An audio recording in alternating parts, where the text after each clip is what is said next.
Good evening, ladies and gentlemen, and welcome to the June 6th, 2017 meeting of the Downers Grove Village Council. Happy June to everyone. It is my privilege to call this meeting to order. If you haven't already done so, there are copies of our agenda on either side of the room on the conveniently placed shelves. If you'd like to pick one up and follow along with our proceedings tonight, I would encourage you to do so.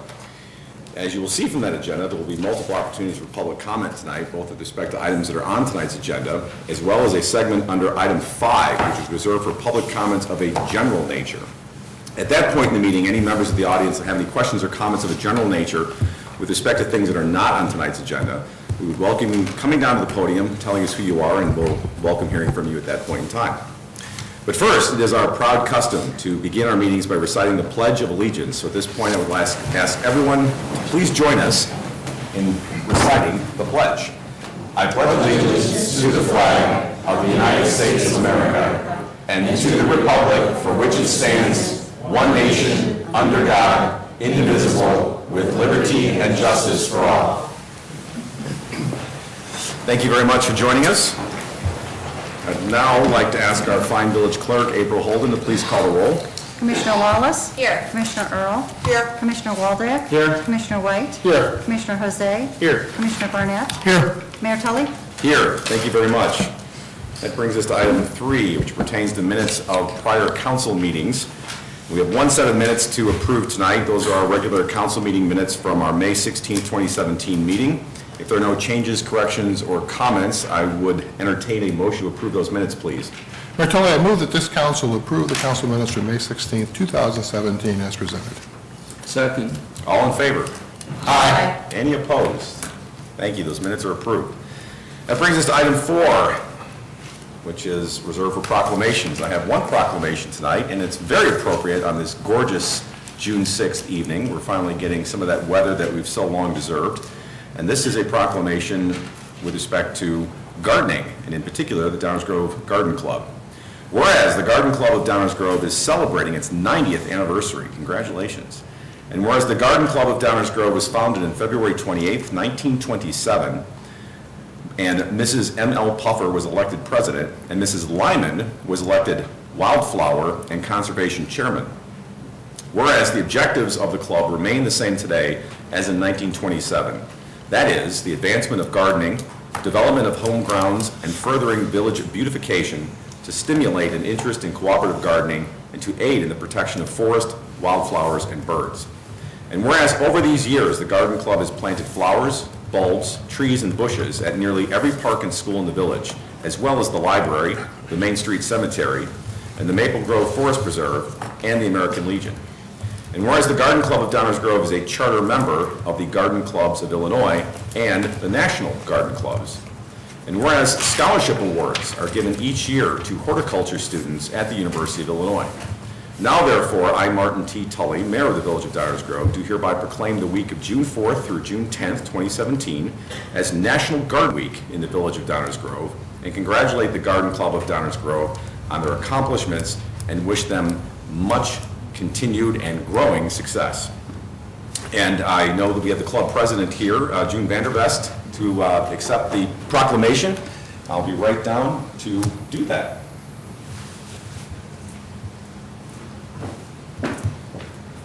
If I can get you to come right up here. One of these days we're going to put an X on the floor. Nice to see you. I was doing well. Congratulations on 90 years. That's for you. Thank you so much. You're quite welcome. And we have to pose for a green thumb photo. And if you'd like to say a few words, please Yes, do. I would. That's okay. That's absolutely okay. Just the podium. If you When I would- just talk, I have a loud voice. If you wouldn't mind using the podium, because we are do record our meetings, and otherwise folks at home won't hear you. Thank you. Oh, all right. Well, I don't know how I can address you, but please feel welcome to come to a program tomorrow at 7 p.m. at the Downers Grove Library. It's called Victory Gardens, and it's presented by Donna Hisson, who is going to tell us the value of Victory Gardens when they were first started and what value they would have going forward. And also, to celebrate our 90th anniversary this year, we are having a standard flower show to be held at the American Legion Hall over on Saratoga on the 8th of July. And at 1 o'clock, all are welcome to come and see our exhibits and see the horticulture we've grown. And I thank you again. It's a pleasure being in a lovely town like we have. Thank you, June. Most you. appropriate for you to be here for this meeting.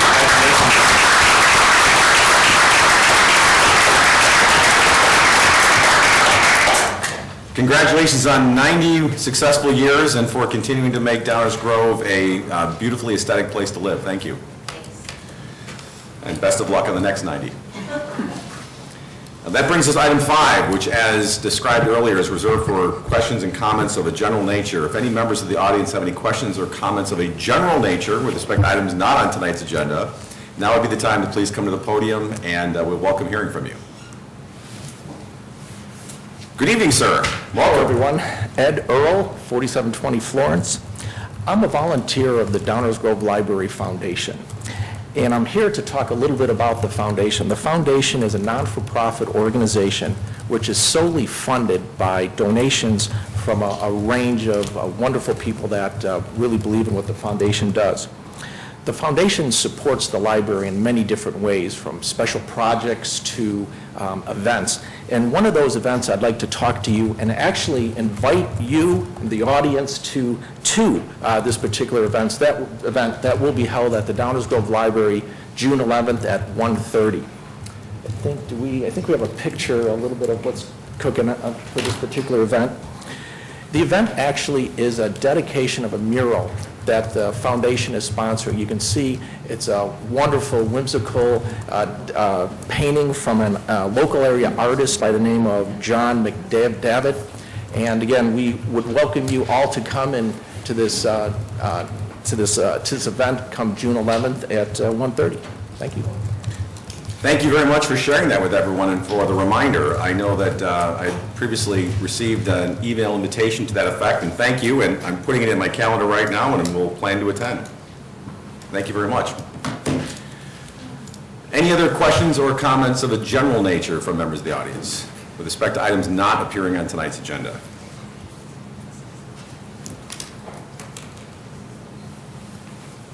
Good evening, welcome. Good evening.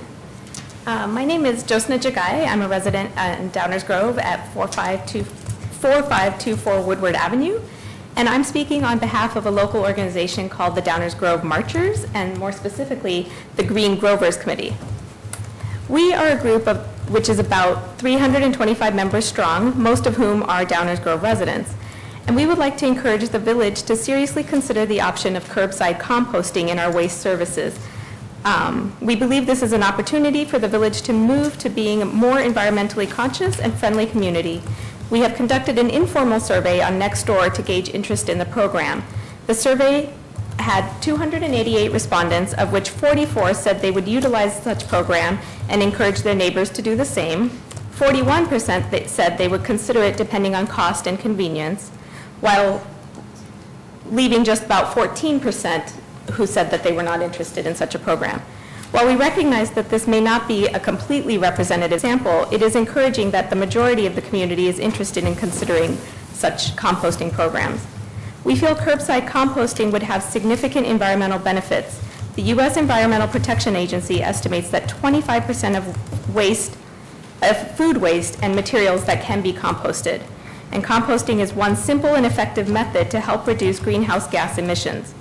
Waste in incinerators and landfills can create greenhouse gas emissions. When waste is burned, the incinerators emit carbon dioxide and nitrous oxide, which is a much more powerful greenhouse gas.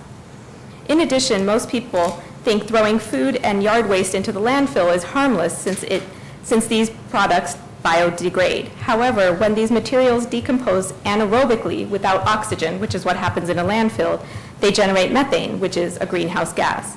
Landfills are single largest direct human source of methane in the U.S. Therefore, composting is a simple and effective way to reduce greenhouse gas emissions as well as reduce expensive food waste by repurposing garbage-bound food as compost.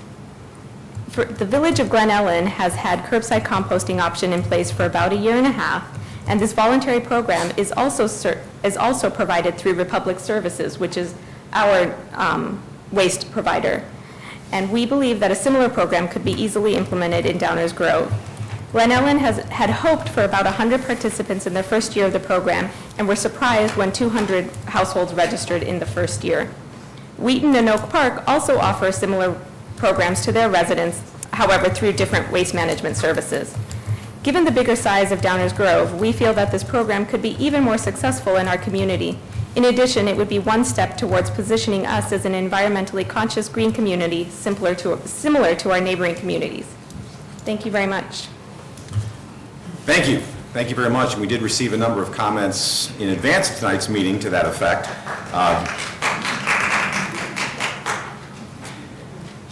Thank you. Now you have to applaud for every single speaker.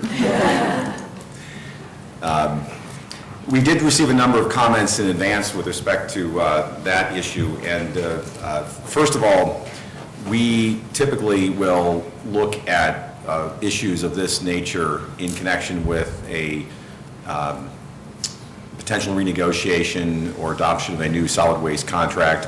The last one that we looked at brought in the new service of downtown recycling. So this is something that is perfectly appropriate and that we look at all the time. It obviously depends on service levels, it depends on cost, but in terms of exploring it, I don't see any reason why we wouldn't want to do that, and appreciate you sharing that information. We do also have an Environmental Concerns Commission, which is one of our volunteer boards and commissions here in the village, and typically this is the kind of topic that we usually vet through them first, so it has the benefit of public discussion and input from folks who focus on that. So I'm sure that this would be most appropriate for that, and since this is not unusual for us to do in conjunction with an extension or adoption of a new solid waste contract, I see no reason not to explore it, and with the consent of my colleagues, I don't see why we couldn't ask staff to direct this for consideration by the Environmental Concerns Commission, put it on their agenda, and then obviously as staff gets information about it, we can go from there. Certainly there's no reason not to explore it and get more information, find out what it might look like, what, if anything, it might do in terms of increased cost, and then as a community decide whether this is something we want to do. Already placed on the agenda, I hear, so. Look at that, I just talked long enough so they could put it on the agenda. Gee, I didn't even have to nod my head. No. I didn't see anybody throwing anything at me, so I figured that was assent. So thank you for sharing that, and thank you for the comments in advance. Other questions or comments of a general nature with respect to items not on tonight's agenda? Yes, please. You can come down to the podium only because, unless you'd like a microphone brought to you, whatever's more convenient.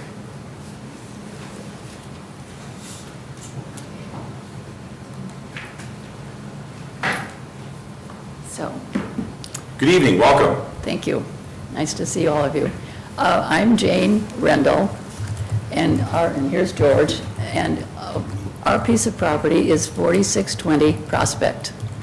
We built the house, it'll be 61 years in September.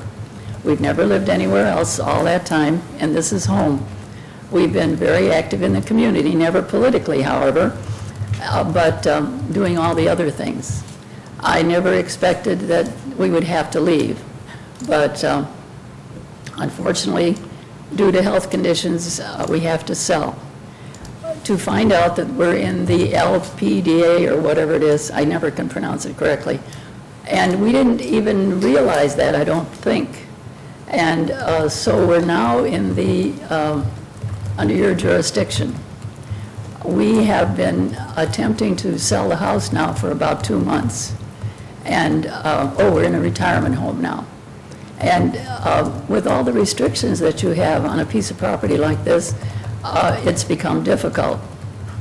But anyway, we came and talked to Mr. Fieldman the other day, and he was very receptive, and the young lady that works with him.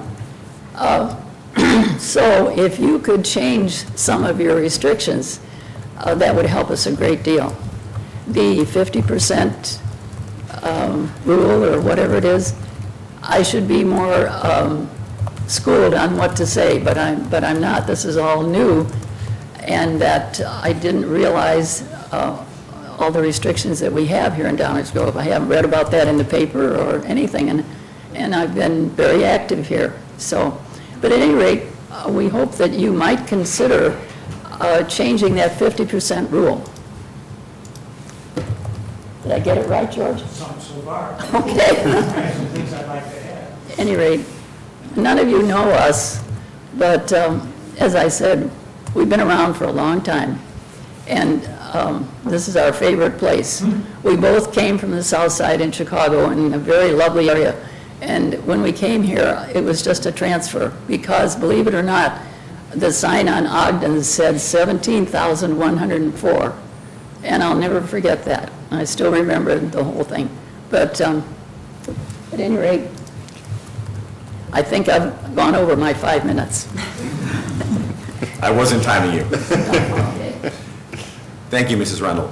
I echo. Good evening, what Mr. my- Rendell. I'm George Rendell, and you have just heard from my wife, and our daughter is sitting here. Our 2 sons are otherwise occupied. We moved in, as has been said, 61 years ago, and it was a nice move for us. And when we were putting it in, Frank Johannick, who was the builder of the house, and he may be recognized by some of you here, recommended that we put in a sump pump. He says, because Downers Grove is low, and you will have problems if you don't. I took his advice, and we put in a 115 volt single-phase pump. Realizing eventually that that pump might fail, I put in a 12 volt auxiliary pump, because guess what? They do fail. And so to this day, we have never had a flood in 61 years in that building. Now, we've had water on the floor occasionally, but it was a puddle. It was never more than an inch deep, and it was never more than 16 feet, 17 feet in diameter, and it quickly went away as soon as I started the pump going. Well, I didn't have that when I had the 12. Didn't have that when I had the 12 volt system. Since that time, we've never had water on the floor that I'm aware of. Certainly, we've never had a flood. On the south side of Chicago in the 30s and 40s and 50s, we had 5 feet of water in our basement on 122-29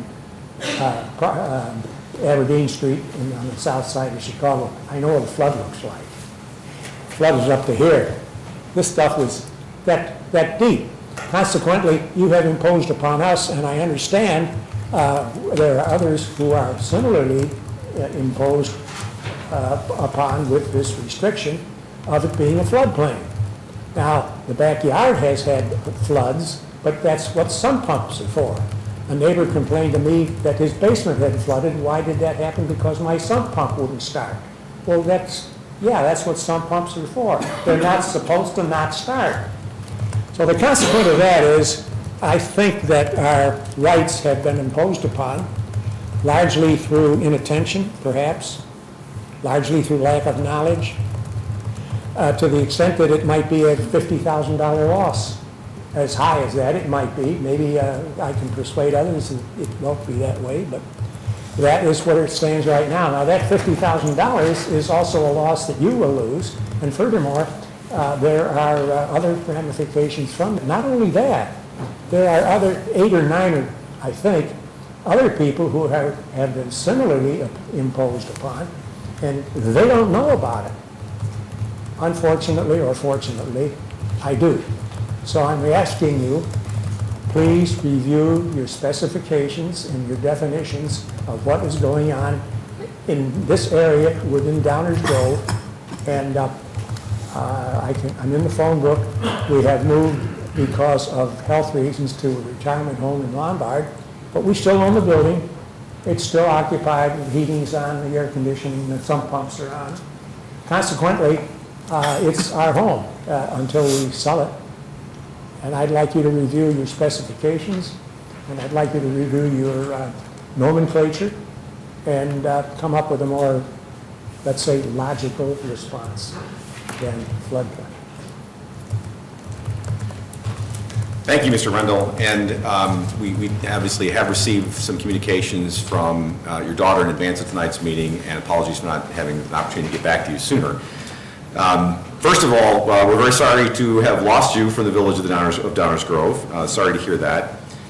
Second of all, LPDAs, or localized poor drainage areas, have been around for decades and decades in Downers Grove, and there's a number of them. I don't remember how many there are, but there are scores and scores of them throughout the community. So it's not just isolated to your property. And they are exactly what the term describes. They're localized poor drainage areas, so they may or may not be in a floodplain, but they are documented drainage problems in the area. And the restrictions are there not to impose any hardships on anyone or to limit what you can do, but recognizing that the topography is such that it's localized poor drainage. When redevelopment or expansion is done to the property and the soil is disturbed, it can not only affect that property and cause headaches down the road, but it can also affect neighbors. So these regulations are there not only to protect the people who own the property, but also to protect the people who are around the property, who, if we were to allow folks to disturb the earth and expand the footprint of their current foundation, for example, we might have a whole bunch of people here at the microphone rather hot under the collar with us. The LPDA is an interesting animal, and I know this property in particular has been on the LPDA map since the 80s, I believe.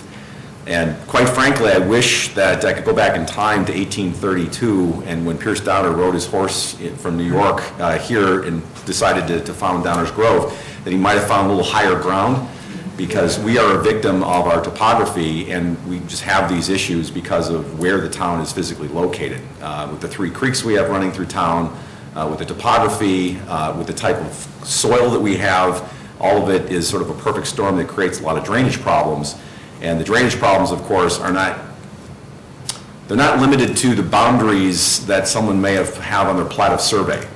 The LPDAs don't know political or legal boundaries. They do what they do, and we have to be very careful with respect to LPDAs and other stormwater requirements to make sure that we don't create more problems by allowing larger footprints of houses or new construction.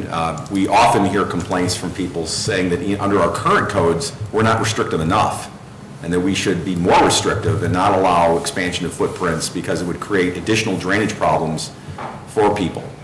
So it's a tough balance, and I only say that to give you an idea of why we have these. It's not because we're trying to restrict people's property rights.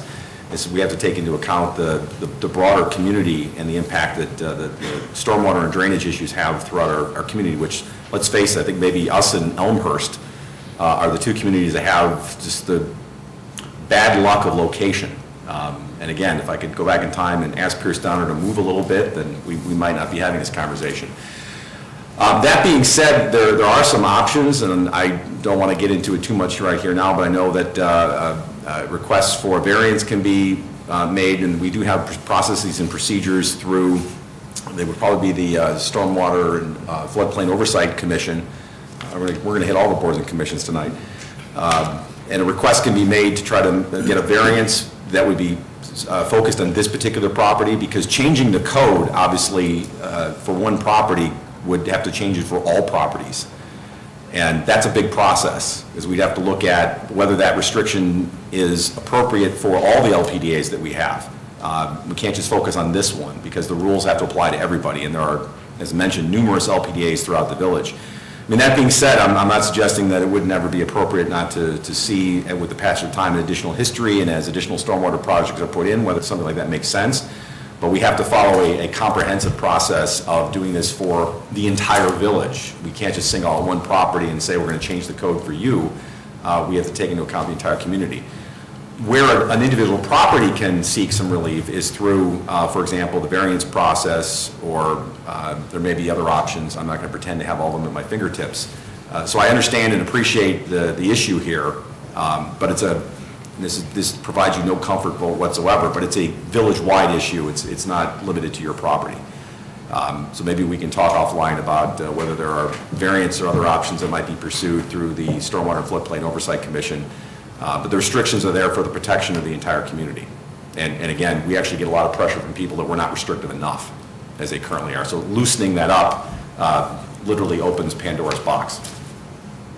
So I hope that at least helps in terms of background.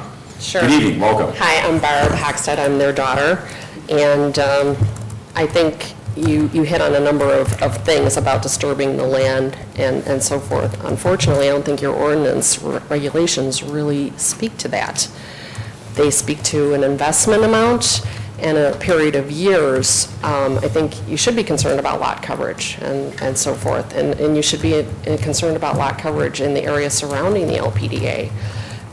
We just drove the area on Elm Street near their home, and apparently, when the big rain happened a couple of years ago, water came down Elm Street. And we looked at the gutter situation and the drainage on Elm Street from, say, where Washington School used to be, heading north, and gutters are maybe too far apart on those streets. Maybe the one right at the corner of Chicago and Elm Street, if you retooled that water may not have filled the backyards at that time. So there definitely is work to be done. I think the ordinances speak more to the FEMA situation, which is where they're going to take the house. You're restricting an investment in the house.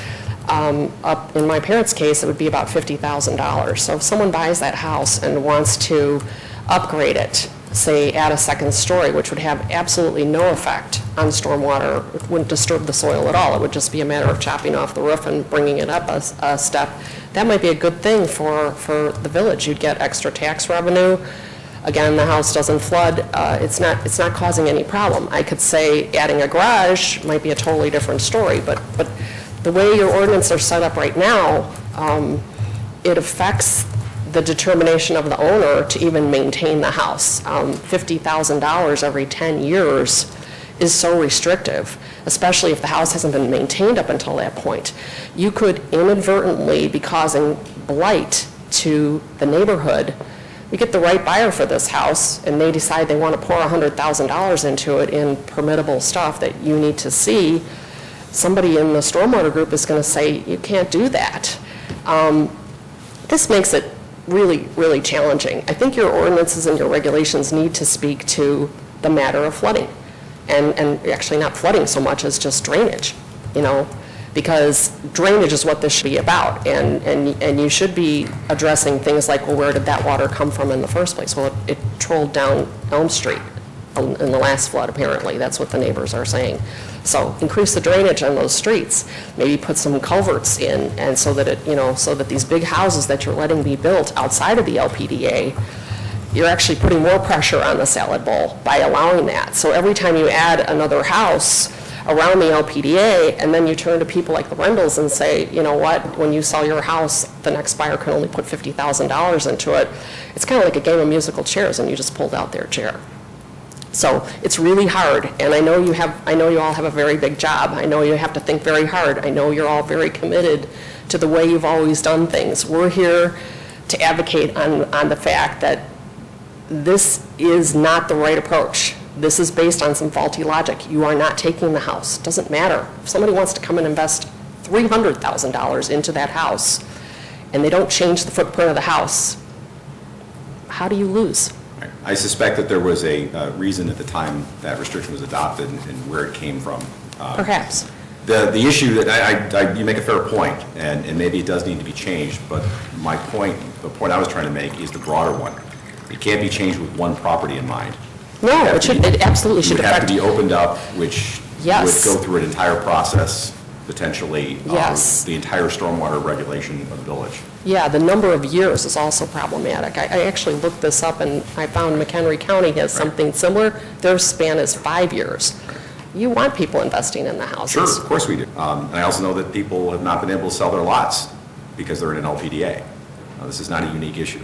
Yeah, so I think it is the law of unintended consequences, and unless your goal is to take properties offline to reduce these LPDAs, you probably ought to allow the investment as long as it doesn't change. In some the cases, footprint. we do. We do have a program of purchasing certain properties that probably shouldn't have been built where they're at in the first place. And that may be the situation here.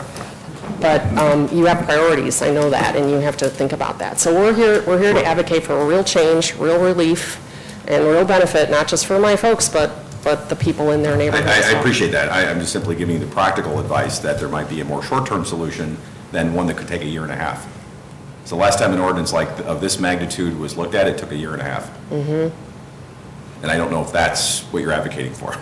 No, we're advocating for I know exactly what you're advocating for. relief immediately, like at the next board Right, meeting. And that's why I was suggesting that maybe there might be other avenues that would be more direct and expedient than a village-wide ordinance that would necessarily open up other stormwater regulations, and you touched upon them yourself. And that's a community-wide conversation, and just in my experience, would probably be 12 to 18 months. Wow. I also want to clarify one thing my father said, and that is that there was water on the basement floor. That did happen.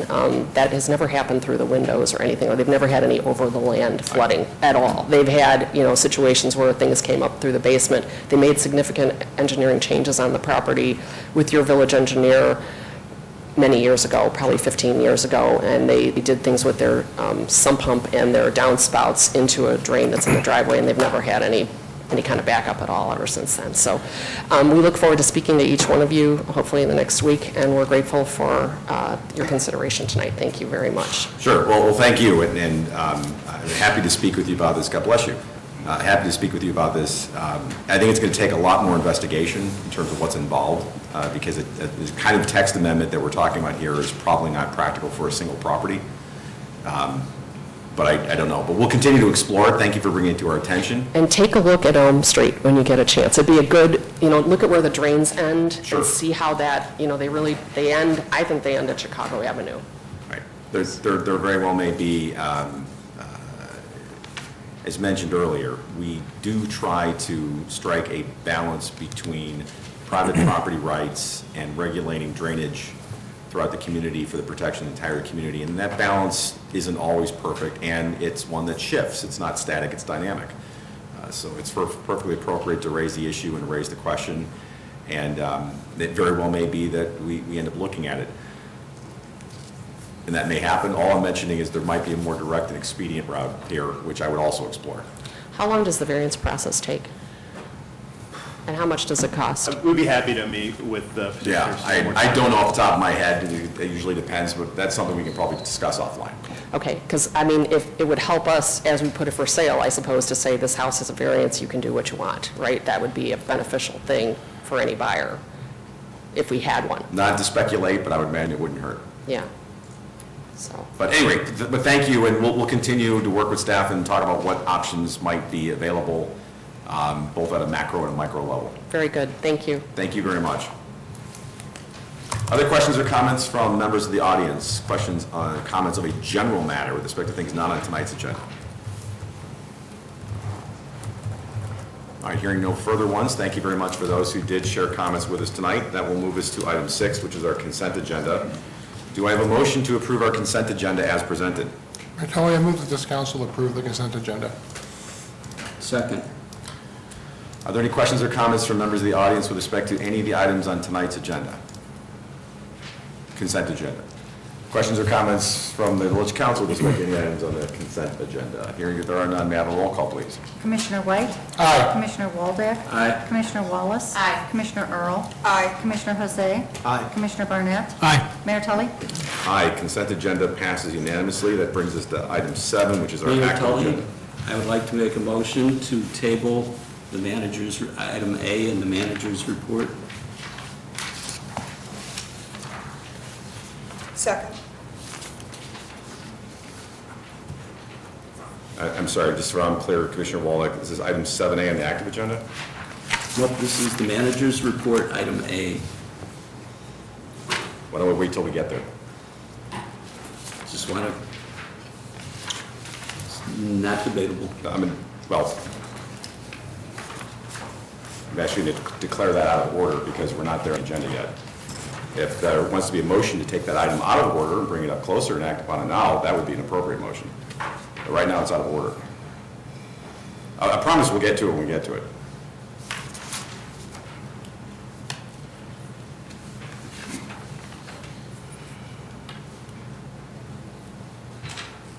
All right, well, I heard no motion to move that up on the agenda. So we'll go back to item 7. I'm sorry, may I please have a motion, this is item 7A. Is there a motion to adopt an ordinance rezoning certain property located at 4801, 4832 Main Street, and 4824 and 4832 Highland Avenue? Martelli, I move that this council adopt an ordinance rezoning certain property located at 4801, 4832 Main Street, and at 4824 and 4832 Highland Avenue as presented. Questions? Thank you. Questions or comments from the audience? Questions or comments from the council? Hearing none, may I have a roll call, please? Commissioner White? Aye. Commissioner Jose? Aye. Commissioner Wallace? Aye. Commissioner Earl? Aye. Commissioner Waldeck? Aye. Commissioner Barnett? Aye. Mayor Tully? Aye. Item 7A passes unanimously. That brings us to item 7B as in boy. Is there a motion to adopt an ordinance authorizing a special use for 4801, 4832 Main Street, and 4824 and 4832 Highland Avenue to expand parking for a religious assembly use with 2 variances? Martelli, I move that this council adopt an ordinance authorizing special use for 4801 and 4832 Main Street, and for 4824 and 4832 Highland Avenue to expand parking for religious assembly use with 2 variations as presented. Second. Questions or comments in the audience? Questions or comments in the village council? Roll call, please. Commissioner White? Aye. Commissioner Jose? Aye. Commissioner Wallace? Aye. Commissioner Earl? Aye. Commissioner Waldeck? Aye. Commissioner Barnett? Aye. Mayor Tully? Aye. That matter passes unanimously. Brings us to item 7C as in Charlie. Do I have a motion to adopt an ordinance authorizing a loan agreement with the Illinois Environmental Protection Agency? Martelli, I move that this council adopt an ordinance authorizing a loan agreement between the Village of Downers Grove and the Illinois Environmental Protection Agency as presented. Second. Questions or comments from the audience? Questions or comments from the village council? Hearing none, roll call, please. Commissioner White? Aye. Commissioner Jose? Aye. Commissioner Wallace? Aye. Commissioner Earl? Aye. Commissioner Waldeck? Aye. Commissioner Barnett? Aye. Mayor Tully? Aye. That matter also passes unanimously. That brings us to item 7D as in David. Is there a motion to authorize the specified amount of money to Swallow Construction Corporation, Downers Grove, for the 2017 Water Main Improvement Contract A? Martelli, I move that this council authorize the execution of an improvement contract for the 2017 water main improvements to Swallow Construction in the amount of $1,052,739.25. Second. Questions or comments from members of the audience? Questions or comments from members of the village council? Commissioner Jose. Thank you, Mayor. Consistent with my comments from a couple of weeks ago when we first discussed this on first reading, I'm going to be voting no on these couple of contracts here. I was surprised to learn that a licensed plumber is not required to actually make the connections from the water main to Buffalo Box or B Box, and then from the B Box to the residents' water source. And furthermore, it seems from the staff questions, or staff responses to council questions, that a licensed plumber or our plumbing inspector then doesn't even inspect it. I think when you're talking about folks drinking water, you can't be too careful, and we ought to have a licensed plumber doing it. So therefore, I'm voting against. Thank you, Mayor. Thank you, Commissioner. Other questions or comments from the village council? I'll just add that I understand and appreciate Commissioner Jose's concern, although I also asked for the statistics on what issues we've had with any of these connections over the last decades. And I understand that there's one. So it has not been an issue, but I understand your concerns. Questions or, we've already done questions and comments in the audience. Questions and comments of the council. Roll call, please. Commissioner White? Aye. Commissioner Waldeck? Aye. Commissioner Wallace? Aye. Commissioner Earl? Aye. Commissioner Jose? Nay. Commissioner Barnett? Aye. Mayor Tully? Aye, that matter passes 6-1. That brings us to item 7E as in Edward. Do I have a motion to authorize a $764,660.25 award to Swallow Construction Corporation, Downers Grove, Illinois, for the 2017 Water Main Improvements Contract B? Martelli, I move that this council authorize the execution of the 2017 Water Main Improvement Contract B to Swallow Construction Corporation in the amount of $764,660.25. Second. Questions or comments from the audience? Questions or comments from the village council? I won't repeat myself, Mayor. Thank you. Thank you. Neither will I. Roll call, please. Commissioner White? Aye. Commissioner Waldeck? Aye. Commissioner Wallace? Aye. Commissioner Earl? Aye. Commissioner Jose? Nay. Commissioner Barnett? Aye. Mayor Tully? Aye. That matter passes 6-1. That brings us to item 7F as in Frank. Do I have a motion to authorize the $735,020 contract to Trine Construction Corporation of West Chicago, Illinois for the 2017 Water Main Improvements Contract C, as in Charlie. Mayor Tully, I move that this council authorize the execution of the 2017 Water Main Improvements Contract C to Trine Construction Corporation in the amount of $735,020, as presented. Second. Questions or comments from the audience? Questions or comments from the village council? No repeating? Roll call, please. Commissioner White? Aye. Commissioner Waldeck? Aye. Commissioner Wallace? Aye. Commissioner Earl? Aye. Commissioner Jose? Nay. Commissioner Barnett? Aye. Mayor Tully? Aye. The matter passes 6-1. Brings us to item 7G as in Gus. Do I have a motion to adopt an ordinance amending parking and traffic regulations? Mayor Tully, I move that this council adopt an ordinance amending parking and traffic regulations as presented. Second. Questions or comments from the audience? Questions or comments from the village council? Roll call, please. Commissioner White? Aye. Commissioner Jose? Aye. Commissioner Wallace? Aye. Commissioner Earl? Aye. Commissioner Waldeck? Aye. Commissioner Barnett? Aye. Mayor Tully? Aye. The matter passes unanimously and brings us to item 7H as in Henry. Do I have a motion to authorize a labor agreement with the Downers Grove Professional Firefighters Union, local number 3234, of the International Association of Firefighters, AFL-CIO CLG? Mayor Tully, I move that this council approve the collective bargaining agreement with the Downers Grove Professional Firefighters Union, Local 3234, and thereafter authorize the mayor and village clerk to sign the agreement on behalf of the village and to take all steps necessary to implement the terms thereof, according to the terms as presented. Sorry. Second. There's a motion and a second. Questions or comments from the audience? Questions or comments from the village council?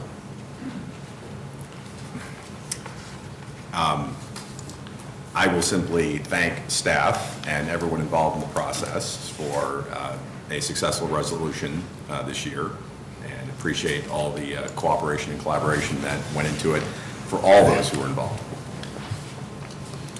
Roll call, please. Commissioner White? Aye. Commissioner Jose? Aye. Commissioner Wallace? Aye. Commissioner Earl? Aye. Commissioner Waldeck? Aye. Commissioner Barnett? Nay.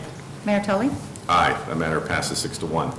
And brings us to the end of our our active agenda, and brings us to item 8, our first reading, our workshop agenda. We have a number of items under this portion of our agenda, and our workshop or first reading agenda is a little bit different. These are items that are being presented for discussion and consideration purposes only. No final action will be taken on any of these items at this point in time. We flip things around a little bit and first have village staff through Manager Fieldman or someone else that he designates to do so, present the item to the village council. We'll then ask questions or entertain other input, and then we'll open it up for questions from the audience. So with that, I will turn the first reading agenda over to David Fieldman, our village manager, for a presentation. Good evening. Good evening. Thank you, Mayor Tully. We have 6 items on tonight's first reading agenda. The first item is a resolution accepting the comprehensive annual financial report, also known as the audit for calendar year 2016. And here to present this item is our finance director, Judy Butney. Good evening, Ms. Butney. Good evening, Mayor and Council. And I am going to go ahead and turn this item over to our auditors. We have representatives from BKD here this evening to talk about the audit and to give you a preview of some up-and-coming pronouncements from GASB, Government Accounting Standards Board. Scott Termine is the partner and John Cutrera the director, and Scott is going to make some comments. Good evening. Welcome. Good evening. Thank you. First, of course, I'd like to thank all of you for engaging us to conduct the audit this year. This was our first year, and certainly we recognize that transition years can certainly be tough, and while we do all we can to try and make that a smoother process for everyone, we certainly do appreciate all of Judy and Carol's hard work in getting together and prepared for the process. So as is customary, we will be providing 4 main deliverables with our audit, and that will include the comprehensive annual financial report, 2 TIF reports, and then lastly, our required communication to the board, just summarizing the auditor's results. Each of our reports include what we refer to as clean or unmodified opinions. There were no significant deficiencies or material weaknesses that were identified during the course of the engagement. And in addition, for 2016, the village did exceed the $750,000 threshold for federal expenditures on grants, and that does trigger an additional audit requirement for the year. So there is a fifth report that we will be issuing, and that was primarily due to an additional IEPA loan that came on in 2016. So that report does also include what we refer to as clean or unmodified opinions on compliance and other matters pertaining to those federal grants. And I did want to point out that there have been over the years, recently in particular, a number of new GASB standards that have come out. You may recall from 2015, the village adopted a new standard that changed the reporting of pension liabilities. And there will be a new, somewhat related standard that will be coming out and will first affect the village's 2018 financial statements. And what this change will bring about is similar to the reporting that you saw for the pension liabilities. There will be some new liabilities coming on, or actually increased in your case, regarding the other post-employment benefits that the village does provide, and those are primarily retiree health care items. So finance staff is certainly very familiar and aware of those requirements, but I did just want to bring that to the council's attention tonight as well. And with that, I would be happy to address any questions that you might have on any of the documents or our reports. Thank you for the concise presentation. Are there any questions from members of the council with respect to any of the audit materials? We're always glad to hear such a good and positive outcome. We're also glad to hear that the transition year went well, and the problem of having a fifth report is actually a good one to have. It is, yes. It means we've been taking advantage very successfully of grants. I don't mind that at all. Sure, yes. So again, thank you all, and thanks to Judy and her team for all the effort this year. Yes, particularly thanks to Judy and her team for making it possible to have such a clean opinion. Questions from the audience about the CAFR? No questions. No one wants to ask a question about GASB. Yeah, the great GASB. Thank you. And Judy, you promised something about GASB or no? No? All right. Usually when I hear something about GASB, it's not good. It's usually an additional restriction that doesn't help. Talk about unintended consequences. Thank you very much. Thank you. I just want to mention the rest of the teammates that were noted here. Carol Hogan, Robin Leahy, and Diva Sheldon are part of the team essential for preparing these documents and participating with the auditors in the review. They did an exceptional job on this, like they do an exceptional job on day-to-day finance and accounting issues. So thank you to that entire team. The next item, item B, is a resolution granting historic landmark designation for a property on Fairmount Avenue. And here to present information on this item is our Community Development Director, Stan Popovich. Good evening, Mr. Popovich. Good evening, Mayor. Good evening, council members. The item before you is a historic landmark designation for the property at 5325 Fairmount Avenue. The property is a little bit southeast of downtown, here shown at the corner of Fairmount and Summit Avenue, the northeast corner there. The home is a classic bungalow. Bungalows typically have, it's a lower house, as is this one is a story and a half. It features a gable or hip roof and a partial or full front porches. You can see here, it's got a partial gable there. You can see it's a jerkin head gable, which is a clipped gable along the roof line there. And it's got a small front porch over the front door there. If we look at the south elevation, this is the south elevation. The right-hand side is an addition that follows a little bit to the historic home there on the left-hand side there. It exhibits many of the features of a bungalow and is therefore, staff finds it's significant based on that. And it was also built in 1926, so it meets the first criteria of that. It's bungalows are a vernacular building form as well, so this will be our first bungalow that we've landmarked. Petitioners Amy and Dave Gasson are here to talk a little bit to you as well about the house. Which we would welcome hearing from the petitioners. And in fact, I always think it's delightful, and it's not everyone's cup of tea, but it's always delightful to hear a little bit about the story and history behind the house as part of the first reading. Yes. So that would be terrific. Good evening, Mr. and Mrs. Gasson. Good evening, Mayor Tully and Commissioners. Mayor David Amy Gasson. Our address is 5320 Benton Avenue. We are the applicants for this petition and are seeking landmark designation for 5325 Fairmount Avenue. On behalf of my in-laws, Lawrence and Gloria Gasson, who are here in the audience tonight, As I like to say, the most difficult part of landmarking your home is making the decision to do it. I think in the case of my in-laws, they didn't really have much of a choice because Dave is their son and I'm their daughter-in-law. However, we are truly honored to be the applicants for their petition. 5325 Fairmount, like Stan mentioned, I'm not going to talk about what a bungalow is since he did such a wonderful job, but it is the first home in Downers Grove, the first bungalow to seek landmark designation. I think when people in this area hear the word bungalow, they always picture a Chicago bungalow, but that is really just one of many different varieties of bungalows that currently exist in Downers Grove, and 5325 Fairmount is an example of that group, that diverse group. I should mention that 5325 Fairmount is actually just around the corner from our house, and so our family has actually always affectionately referred to the house as the Green Cottage. So in 2015, this home was actually sold to a builder as a teardown. That builder decided to temporarily rent the home until such time as he found somebody who wanted to develop the property.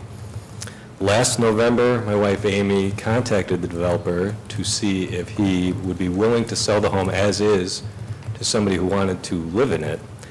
And fortunately, we found that they were open to that. Long story short, several months later, my parents closed on the property. They've lived in their current home for almost 50 years, so this is going to be quite a transition for them, but we're looking forward to it. They will be doing some interior renovation work to the home to update it, and I just wanted to mention that we expect the capital improvement cost for that to be enough that it will qualify for the tax freeze program through the state. And we have contacted the Illinois Historic Preservation Agency and begun trying to work through that process. Since my in-laws, again, have only recently purchased the home, we are still learning about the history. So I know, Mayor Tully, you were looking forward to hearing some wonderful story. We actually are still learning. And in fact, at the Architectural Design Review Board public hearing, we, at that point, were uncertain of the original owner. Although not necessary in order to landmark this particular home, since we're landmarking under a particular architectural type, I am happy to report, however, we have determined that the original owner was Frank A. Rogers, Jr. Rogers, it appears, never lived in the home. He seems like he probably built it as a rental property. However, he owned it for 11 years before selling it in 1937. This landmark application is the first for several reasons. As was already mentioned, it is the first bungalow seeking landmark designation in Downers Grove. Second, I believe this is the first house looking to be landmarked that was owned by a builder who intended to demolish it. And third, my in-laws are the first owners to seek landmark designation for a house before even living in it. So we should mention that the renters are still in this home. My in-laws have never lived in it. And even though they have not ever lived in it, they are very committed, obviously, to protecting it for the future. So lastly, I just want to thank everyone that was involved in making this happen because it has been quite a process, just getting the house and everything. The builder for being willing to sell the home, the renters for being so gracious and allowing us to tour the home several times during the last 6 months, the previous owner, who now lives in South Carolina, for providing us with a tremendous amount of information about the home. But most of all, I, of course, want to thank the Gassens for applying for landmark status. Hopefully, the Green Cottage will be protected so that the neighborhood and community can enjoy it in the future. Thank you. Thank you for the presentation. Questions or comments from the council, of staff, or the petitioner? I just, first of all, want to echo your comments about thank you to the Gassens, all the Gassens, for obtaining the property and then seeking its designation as a landmark. Thank you very much. It continues to add to the inventory of historic treasures in our community. And second, I want to point out that it's too bad that your parents haven't lived in it yet, because once they do, there might be another qualification, which is historic person having lived in the house. Because, of course, your father, Larry Gasson, is in the Illinois National Wrestling Hall of Fame and led a terrific program at Downers Grove South Wrestling Program. So I think once he lived there for a while, I think it might also qualify for historic person or significant person in the community. Maybe we can, come back and... You can add that designation? Add that to the, yeah. Do it twice. Right, I think so. So you just have to get your foot in the door a little bit. Thank you. Anyone who's in the National Wrestling Hall of Fame deserves designation and recognition, in my opinion. Thank you very much. Questions or comments from the audience? Good evening, Mayor, Commissioners, staff. Rich Cullivaney, 6825 Camden, representing Friends of the Edwards House. I want to thank the Gassens for coming forward. It's exciting to see that a bungalow is coming forward, a first single-story residence. Also, I'd like to laud them on the fact that they're keeping this more modest home in the housing inventory and doing something that's really quite nice, allowing seniors and baby boomers to stay in Downers Grove, to be in a walkable community, to downsize from the house. So I think it meets a lot of good criteria. And as the Gasson said, typically when a smaller home like this is purchased by a builder, it usually gets sent to the landfill. So it's very refreshing that it's remaining in the housing stock and then the investment they're putting in it. There's certainly no reason that this house shouldn't be around for another 100 years. It's also exciting that this will be the first example of taking advantage of the IHPA 8-year tax freeze in years 9 through 12. Step up from there. So well done. We hope you consider this for your approval. Thank you. Thank you very much. Other questions or comments from members of the audience? Very good. Well, hearing none, thank you again for bringing this forward. We look forward to voting on it. Thank you, Mayor. The remaining 4 items will be presented by our Public Works Director, Nan Newland, starting with item C, a motion authorizing a contract for roadway improvements. Nan. Good evening. Good evening, Mayor and Council. The first item, item C, is a contract for the with Chicagoland Paving Contractors of Lake Zurich, Illinois, in the amount of $979,900. This project is basically 2 areas in the village, and I think it's shown here. We have one area is on Grant Street, which is right by Downers Grove North High School, just to the west of the high school. The second area is down just south of McCollum Park. The project includes the reconstruction of Grant Street between Prince and Linscott, which is an older concrete street. It will be resurfacing on Grant between Linscott and Oakwood, and some reconstruction work on Grant between Prince and Linscott.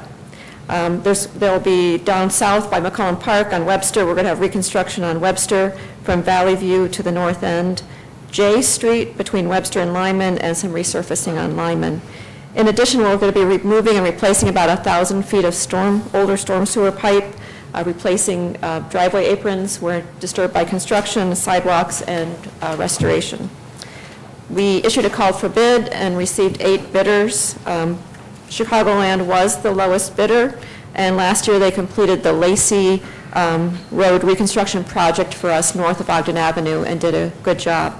They also have satisfactorily completed our annual pavement patching contract several times, as well as done work for communities of Libertyville, Barrington, and Oak Park. And staff recommends award of this contract to Chicagoland, and I'd be happy to answer any questions. Thank you very much for the presentation. Questions or comments from members of the council? Questions or comments from members of the audience? Well done. Thank you. That'd be a clean audit opinion, I think. I'm going to skip through my exhibits. Oh, sorry. Go back one more. The next items I'm going to present together, it's D, E, and F, and this is a transfer of jurisdiction. This item, 2 resolutions and an ordinance have been prepared authorizing execution of a local agency agreement and an intergovernmental agreement between the Village of Downers Grove and DuPage County to allow the transfer of a designated section of Hobson Road from DuPage County to the Village of Downers Grove. The IGA also transfers responsibility for snow and ice removal for Finley Road, which is under village jurisdiction, north of Butterfield Road to the northern limits of the village's jurisdiction. The village was approached by DuPage County, and this is an exhibit that's in the packet. The road to the right side is Belmont Road, and along the south side of the exhibit is 63rd Street. The area in question is the piece of Hobson Road, which is currently under the jurisdiction of the county. It made more sense before I-355 was built and it had continuity through to Hobson Road. It's really a remnant piece that was left, and it's a two-lane cross-section. It's better shown here. So you see in orange, those sections are county's jurisdiction, so roads like Belmont and 63rd Street make sense for the county to maintain and operate. The smaller piece of Hobson is a challenge for them because it's difficult for them to plow and maintain it with their larger trucks that they use on the larger roads. So they approach the village. It's village jurisdiction to the south, so we already have our trucks to the south on these streets, maintaining them in the winter and maintaining the ditches throughout the year for drainage. So they approached the village and asked if we would take over jurisdiction of this section of the road. It's about 1,500 feet long and, as I said, a two-lane cross-section. While we were talking with them, we also brought up a topic that, this is a cross-section just to show you what the street looks like. It's been a challenge for us, which is a village jurisdiction that is a little bit challenging for us to maintain, and it's close to some county jurisdiction of Finley Road. This is Butterfield along the south side of the exhibit in yellow. That's IDOT jurisdiction. Finley to the south of there is maintained by the county, and this 1,500-foot section of Finley Road to the north is maintained by the village. So while we were talking to them, we said, well, if we're going to entertain this jurisdiction transfer, what about if you would take care of this in the winter for us? It's a 5-lane cross-section, takes larger trucks to maintain, and they're already in that area maintaining Finley Road to the south. It creates challenges for us. This is in our snow route district number 1. It's a rather large jurisdiction for snow control, and it has a kind of a large number of priority 1 streets. So it takes us a little bit longer to get to some of the residential properties in this area. So it would make us more efficient for snow operations. For these reasons, staff is recommending this jurisdiction transfer proceed and approval of the IGA, and I'd be happy to answer any questions that you have. Thank you. Questions or comments on any of these items from the council? Commissioner Waldeck. Thank you, Mayor. I did submit a question. It seems like we're talking about the maintenance, snow plowing, and that type of thing, and why that can't be done with just an IGA rather than transferring jurisdictional control. Okay, yeah, there's, we can agree to do, liability switch and that, but I just can't quite get my head around the idea of just transferring the entire properties or streets.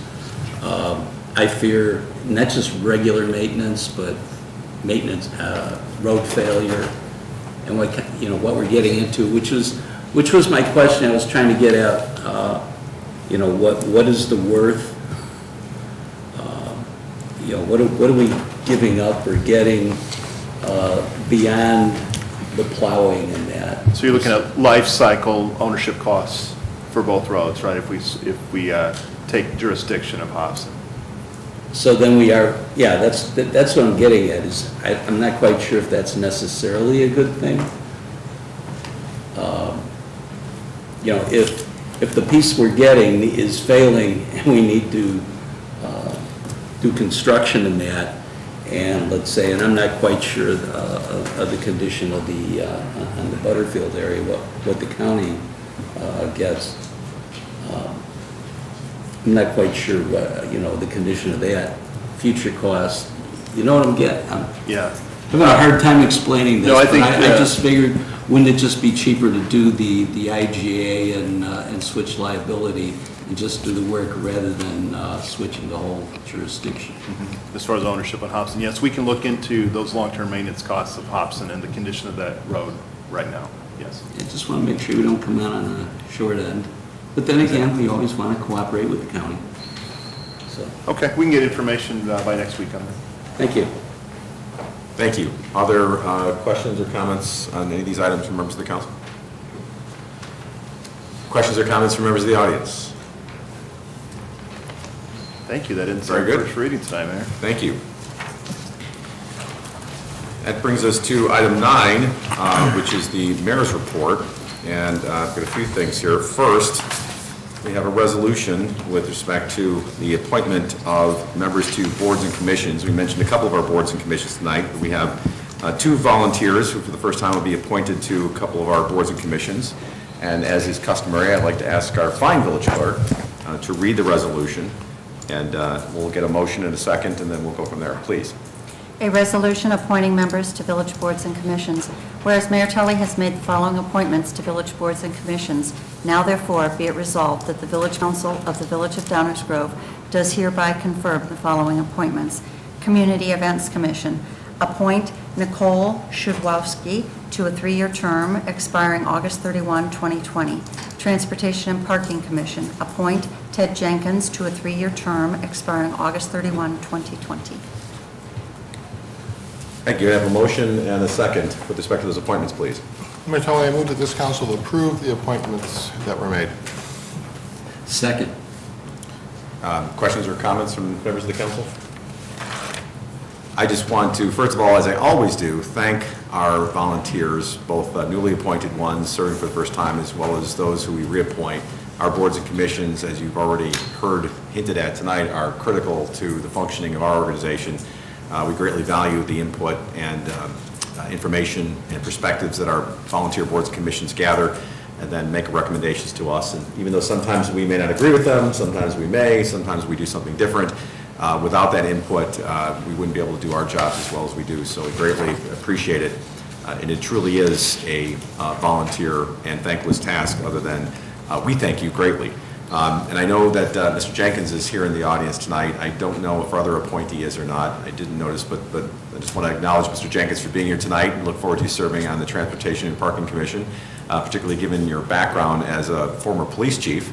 I think you'll bring great value to the Parking and Traffic Commission, having really understood that perspective for a good part of your career. So we greatly appreciate you serving in that capacity. Thank you. With that, I will ask for a roll call, please. Unless there are any questions or comments from the audience about the appointments. No violent objections from any spouses. Roll call, please. Commissioner White? Aye. Commissioner Jose? Aye. Commissioner Wallace? Aye. Commissioner Earl? Aye. Commissioner Waldeck? Aye. Commissioner Barnett? Aye. Mayor Tully?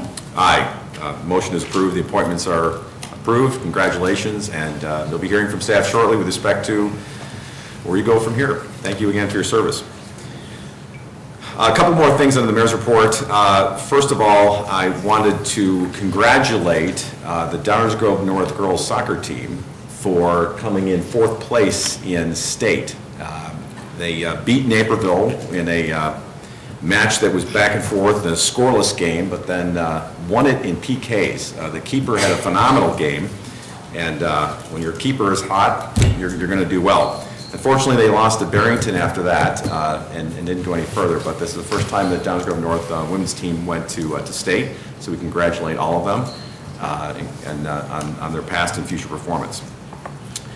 Secondly, on a more somber note, for many years, a frequent visitor to these chambers was a gentleman we all knew by the name of Pete Holtman, or his full name was Ivan Pete Holtman.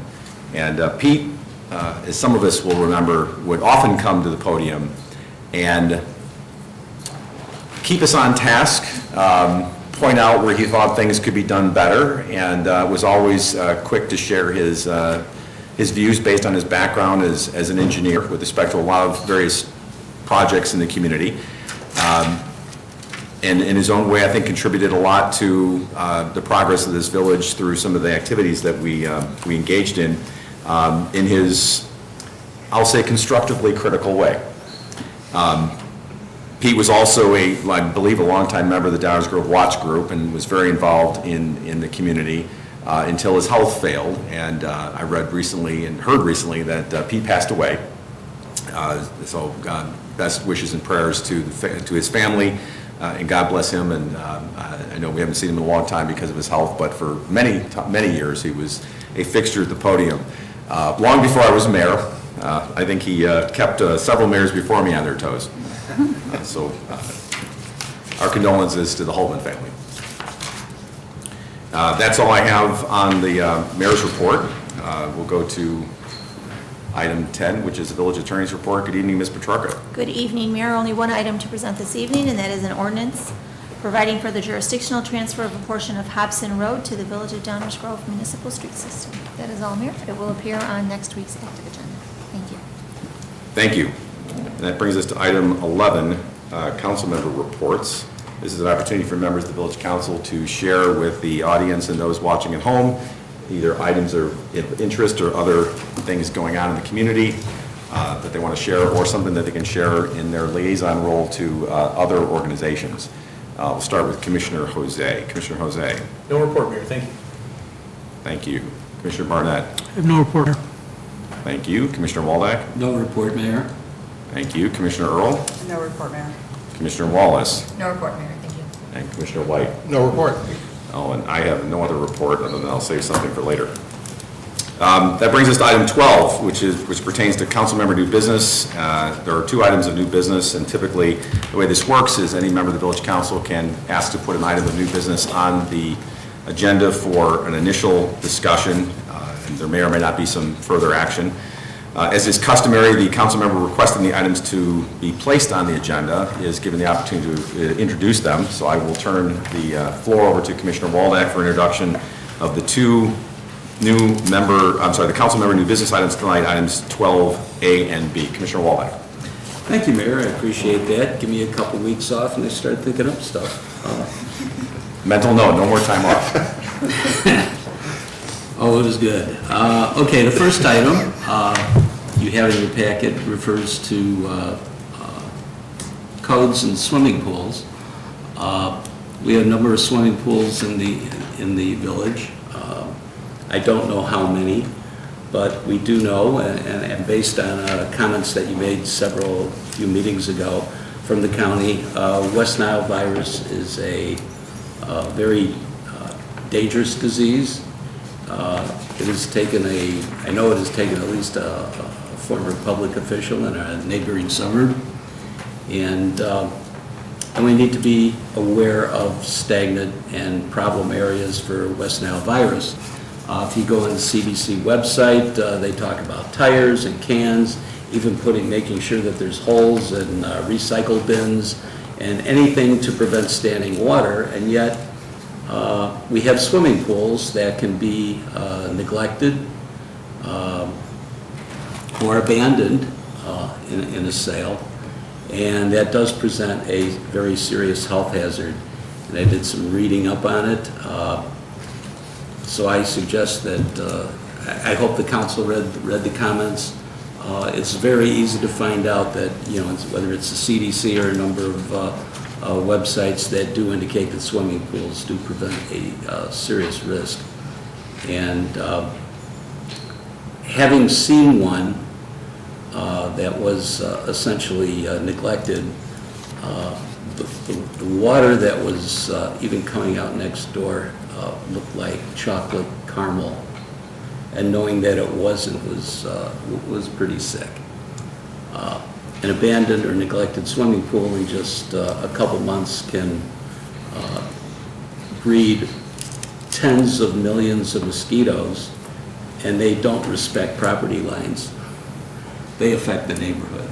So what I'm looking, and I do appreciate staff providing the current code, which might seem to be an answer to the problem, but apparently not entirely.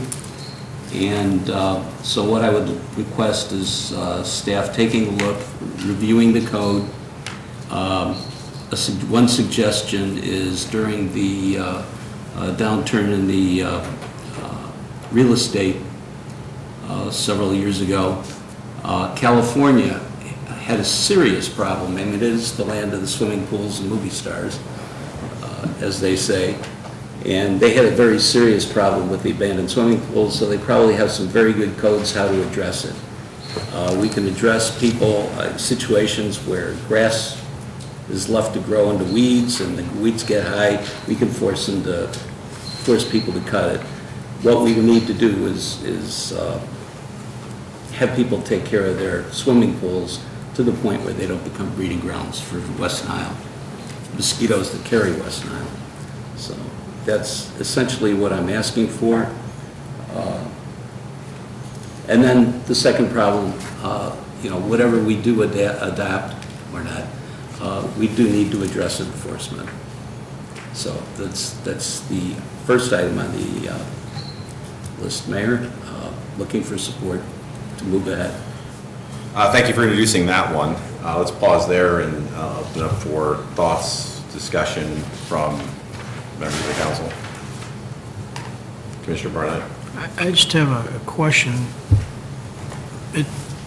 I'm not sure I understand the gap, Bill, in what you think about the adequacy of the current ordinance. It seems like there's a method for identification, a method for compelling treatment, and a method for much like... I'm sorry, Bob, I'm not... In the existing ordinance, I'm not sure I'm understanding your view of a gap. You talk about no good enforcement tools. And it seems like the ordinance we have, unless I'm not understanding it, is very similar, in fact, to some of those things like tall grass. We compel, we ticket, we mow it ourselves, and then we lien it. And that is the same process outlined right now for pools, I think. Unless I'm not understanding. Maybe I'm not understanding, but what's your gap in the enforcement? The neighbors, like you say, I saw the swimming pool. There was a complaint. Code enforcement came out and told the neighbor who didn't have the pool what they could do, and there was nothing they could do about the swimming pool. So that's part of it, is a matter of enforcement. The other thing is when you go in and you ticket, you're talking about delay in process, which could drag on. And you may need more immediate relief. I mean, like you're saying, they talk about even a month of neglect can be a serious problem. So I'm just asking to look at other codes, what others are doing to address the serious problem. And if we're doing the same thing everybody else is that has a serious problem with it, then that's what we have. But I think there's nothing wrong with reviewing the codes to make sure that we're doing, let's say, best practices. Staff may come back with no changes and a promise for better enforcement, or they may have a better idea. I don't think there's any harm in taking a little while and making sure that we're doing best practices. Commissioner Roll? Yeah, I don't have any problem with having staff look at best practices. I can see where if you've got an unattended swimming pool and it's just breeding mosquitoes like mad, you can't wait around for 10 days and you can't wait around for something to roll through court. You want it, otherwise it's not going to be maybe the end of summer before you even get a relief. It may be frozen over by the time there's a judgment against it. Sometimes. That would take care of the mosquitoes. That would, short term. On the property. But as long as we are doing what's best and most expedient when there's a situation like this, and that it's not dragging out, and that we could, if we had to, just dump a mosquito dump tablet in there until we can get to court, at least that's doing something. And I don't know that that's the best thing to do. That's why I think it's a good idea to let staff take a look at it and see what they think. Correct me if I'm wrong. Our ordinance says basically we can do that. Within 3 days, we can just go ahead and cause a remedy. Let me read from the ordinance, section 13-13. If the owner fails to treat the water within 3 days of notice, the community development officer shall cause the treatment water to be done, and every reasonable expense incurred by the village treating the water shall be billed to the owner. Under this section, the community development officer is authorized to enter the property to do it. So if there's a abandoned swimming pool that has potential to breed mosquitoes, after 3 days of notice, village staff can go on the property and treat it. And that's the current ordinance. With a larvicide. Whatever they think is appropriate, yeah. Mayor, technically to comply with our new business policy, we need a motion and a second before we can continue the discussion. We can already do it. Fair point. Sorry to be Commissioner Buzzkill. No, fair point. Initially, I was just wondering what people had in mind when they wanted to discuss it or not. Well, you've introduced it. So I'll make a motion to pursue motion as, the item as presented. Second. All right. Commissioner Jose, now you can discuss it. Thank you, Mayor. If we're concerned about additional enforcement, I've got no problem with investigating that. I think this is an obvious public health concern. If the code doesn't go far enough, let's take a look at what else we can do. It sounds like we've got some good options already built into the code, but I don't have a problem with looking at it. Well, and that's kind of my question, is if we can already do it in 3 days, is the suggestion to make it 2 days or 24 hours? Does it cover a covered swimming pool? Because covers as well. I mean, you can cover an abandoned pool, and the cover, or types of covers, could present a problem as well. You could say, hey, I didn't neglect it, it's covered. But the cover is collecting water, mosquitoes. So it's just a request to look at the code and see what best practices are. If we're already doing it, then, good for us. Well, it strikes me that this is something that would be easily dealt with under the 4-hour rule. You could simply look and see if we're already, our code is the same as everybody else's or very similar, then that's kind of the end of the discussion. There's nothing more to do. Well, I would prefer to look at places that already have not just codes, like other codes in DuPage County, but I would look at places like California where they do, where there are many articles on where it's a serious problem and how they addressed it. Right, well, Rather than just looking at, Lombard, but I mean, I just don't have enough, well, I mean, it actually matters because the different species of mosquitoes that exist and those that carry West Nile virus as opposed to other vector-borne diseases. You're talking about the Culex mosquito primarily that carries the West Nile virus as well as the Zika virus. It's also a tick issue, we can get to that later. The nuisance mosquitoes typically don't carry that kind of disease, and they're the ones that thrive primarily in the wet environment. It's often a myth is when there's more rain, there's more danger from West Nile virus because the mosquitoes that carry West Nile actually prefer the heat and dry weather. Right, but the CDC does mention swimming pools, and California did address swimming pools and the West Nile. So, we're catching up probably to the serious problem that they have. My only point is that geography and species and things like that actually can make a difference. So it may be more appropriate to look in this climate, temperate zone, topography, or geography, excuse me. But my only concern is that we're already authorized to go in and put in a larvicide within 3 days. I'm not quite sure what more we would do. But perhaps the question is do others go farther? I guess is the question. Is that the best practice? And the only reason I mentioned California is, like I say, they had serious articles that you can just pull up very, very easily that talk about the seriousness that they had with swimming pools. Sure. They would have probably a better code to address the situation than. And I don't disagree with that. And I'm not looking for, Right, other than I wouldn't want to compare us to California, because for example, in Florida, they have things called palmetto bugs, which is a polite word for cockroach the size of a Volkswagen. And we don't have those here for a very good reason. So I just want to make sure that we're comparing apples to apples. Well, when they get here, we'll address that too. Sure. Commissioner Earl. There is a valid question, is 3 days too long, I think? And is this something more that if it's obvious that should be addressed within 24 hours? It's still, once you treat it with the larvicide, it still takes 10 days, 2 weeks before the population is going to start to dwindle. So any day you add to the length of treating this and whether or not it's been done, I just don't know if maybe our time window needs to be shorter. Well, I got an idea. I know somebody who's very well connected with the DuPage County Board of Health Mosquito Abatement Task Force, who maybe can call the Director of Public Health and just get the answer and can save staff some trouble. I can call that person if you want. I really don't think asking staff to do the 4 hours. Well, my point is it may already be done, and it's just a phone call to the DuPage County Health Department, and they have the answer. I'm happy to do that. I can speak to the director tomorrow. And if the answer is they don't have that information, then sure, we can have staff look at,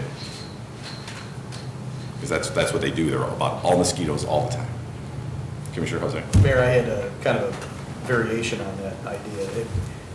Given that research may already be done, why don't we ask staff to put a couple of hours worth of research into it, talk with Commissioner Waldeck and see if there are any concerns here that might need addressing still in his view, and we can always revisit this next week.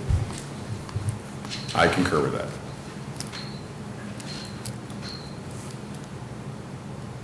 Anybody have a violent objection to a couple of hours to finding out and getting back to Commissioner Waldeck? Nobody's going to have a violent rejection to a couple hours of that. What I don't understand is I thought we were talking about, should we approach this as a new business item, something in excess of 4 hours? Any one of us can ask staff to do something less than 4 hours any time. Well, that's kind of what I don't think it needs a motion to direct. Doesn't need action by this body to dedicate a couple hours. Well, that's what I was trying to. But you do need a report to come back. Up to 4. I'll vote up to 4 hours and a report to come back.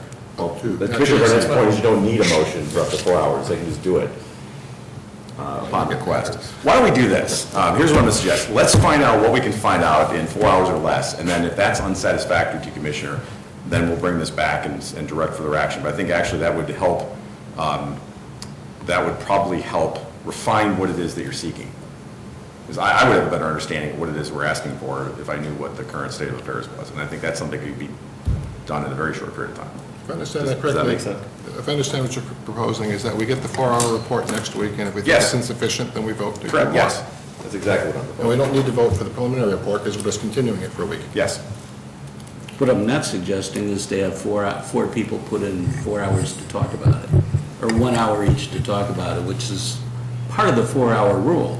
You get 4 people saying, okay, why don't you go do this? And, you know, person's actually putting in an hour. I'm actually talking about 4 hours of actual research. And we do have a West Nile virus expert on staff, I understand, which is Castine, I believe, I was told some time ago.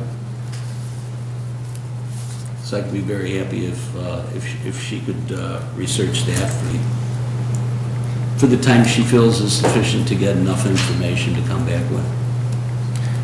I'm sure that staff leadership will figure out the best way to accomplish that, but would that be satisfactory if we utilize we don't have to call it the 4-hour rule, but basically get a report back to what can be found out in that period of time? We may not need to go any further. If so, if it doesn't answer the question, then we can take it up again. Okay. Does that make sense? Good for me. We'll take that as direction from the council. All right.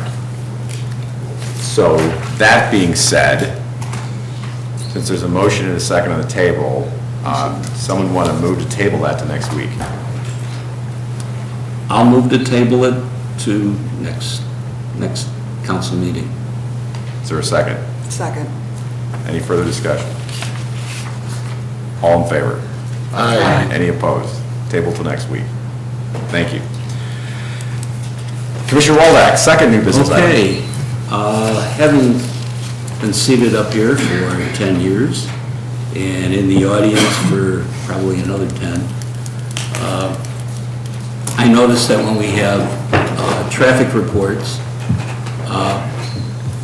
they're paid for and sought out by the petitioner, and the petitioners are allowed to shop for their engineers to provide the traffic reports, which essentially allows them to really shop around and get a convenient or a valuable report. You know, if one comes back with something negative, they can shop around, bring another one in. I've seen reports. I haven't seen any reports that were negative. There was one that was neutral a couple of years ago.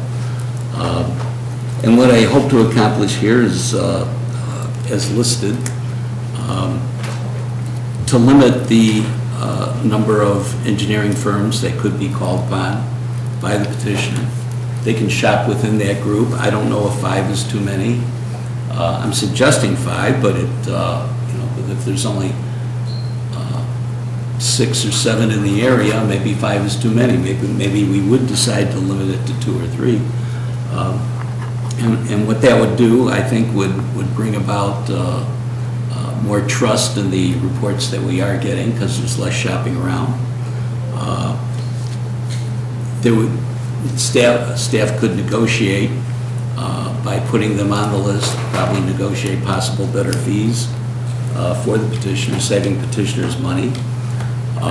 If they know that they're on the list, they probably would be more free to be honest and more accurate. I think a lot of those traffic studies have been more art than science, and I think we need accurate data rather than a variety of ways things are put together to bring about a specific result. So if, I'm sure staff knows a number of firms, and it would probably call for an RFP and some negotiation for fees. And then when a petitioner comes forth, they can be given the list and choose from the list. If we get the repeat engineers over time, I think they will know what staff is looking for. They can format it in an easier way, have a regular format rather than an artistic one. And it might be easier for both staff and council to work with. Is there a motion? And I guess I have to make a motion to pursue, let's see, did we write it up as a motion? I don't quite remember. But a motion to pursue an RFP. How about a pre-approved list of traffic engineering companies from which we'll accept traffic studies? Right. Oh.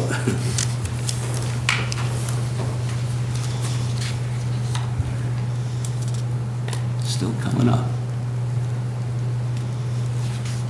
Well, anyway, I will move that that staff compile a list of 5 engineers that may be allowed to perform traffic studies for the village. Is there a second? Second. Discussion. Commissioner Earl. This is a frustration of mine for a long time.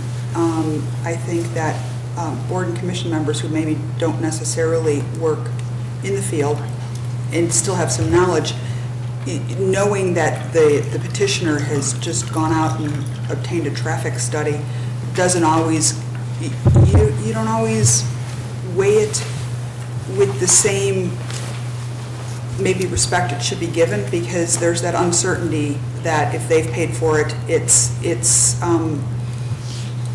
you're going to get whatever you want. And there was a time, I don't know if it's still so, there was a time in the past that's exactly what happened.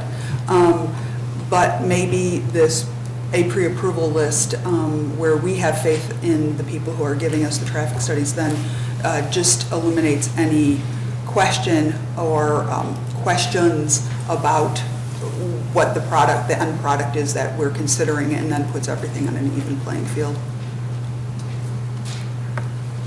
Commissioner Jose? Thank you, Mayor. I'd be curious to know if there are any other municipalities in the area that have this sort of list. I think there are some concerns. You want to make sure you're getting good data. But at the same time, I think we could be running the risk of transferring that perception that it's a report generated just to please the petitioner to us. That we're going to end up getting a report that the traffic engineer thinks we want. And I think we have to be concerned about that. So maybe the solution really is greater scrutiny and a more analysis and presentation to the council with regard to traffic concerns when we get an engineer's report. So that staff makes it a point during a presentation to highlight, here's what the traffic engineer said, here's what we think about it, and allow us to make an informed decision from there. That's pretty much what we're doing now. And when you get to traffic studies, they come in various forms and sizes. They could very easily be constructed to be favorable to the party, to the petitioner. I don't necessarily dispute that. And I think having a list of trusted engineers, like I say, well, you know, if they have to work with staff on a regular basis, there could be more of a standard format that could be developed voluntarily. You know, they will want to stay on the list because we're throwing business their way, but they also have to produce. And staff will be able to trust them more. Council will be able to go through it and trust what we're looking at. Like I say, right now, it's more art than science. I've seen traffic studies that appear to be totally ridiculous. And yet, they're, you know, the recommendation's there. And the assumption is that it's all true and that all the data is there. And I just haven't trusted traffic studies for a number of years. I mean, you know, sometimes they come in, you know, they make sense, but then we have other ones that have been, you know, really questionable. And we don't have them swear or, you know, take an oath that what they're providing is absolutely true either. There's a lot of studies we get. I mean, we saw that with the sound, and this is a different area, but we saw it with the sound reports from the dog facility. You know, you can come up with two that say, hey, you know, it's going to be noisy, a lot of sound, et cetera, and the petitioner comes up with another one, and you get these conflicting reports. I think we ought to be able to trust the data we get. And this, I think, would go partway towards that goal. If I can jump in here, what I understand part of the problem is, I think it's a very real problem, is that the volunteers on our various boards and commissions have no prior experience. It's an educational gap. Exactly. So therefore, it might not be a bad idea to consider educational programs for our boards and commissions, as well as council too, so that people who do traffic studies can bring in a sample traffic study, maybe a hypothetical one, and explain, so that when we do get the report, we can turn it into English. You know, if they see it as English because that's what they do every day, and we don't see it as English because we don't read those every day. And that's the type of thing where, and then because actually part of my problem right now is I'm not sure I'm comfortable that the people staff pick are necessarily going to solve the problem, because I don't know enough about how to read them to know what's a good one and what's a bad one. So if I can't tell a good one from a bad one, how am I going to judge whether they picked a good company to do it? You know, so it's something, and I agree, it goes far beyond just, it's scientific or engineering data of every kind that, you know, that we need to have a better understanding of the fundamentals of that. I use Google a lot, but that's not necessarily something that we all should, you know. But that's, so I do think there is a disconnect, and I think there's also use of different terms of art, that a phrase or a conclusion may be written in a study, not just traffic studies, that means one thing to a layperson, but has a specific definition with the experts that may not be what the common person would think it means.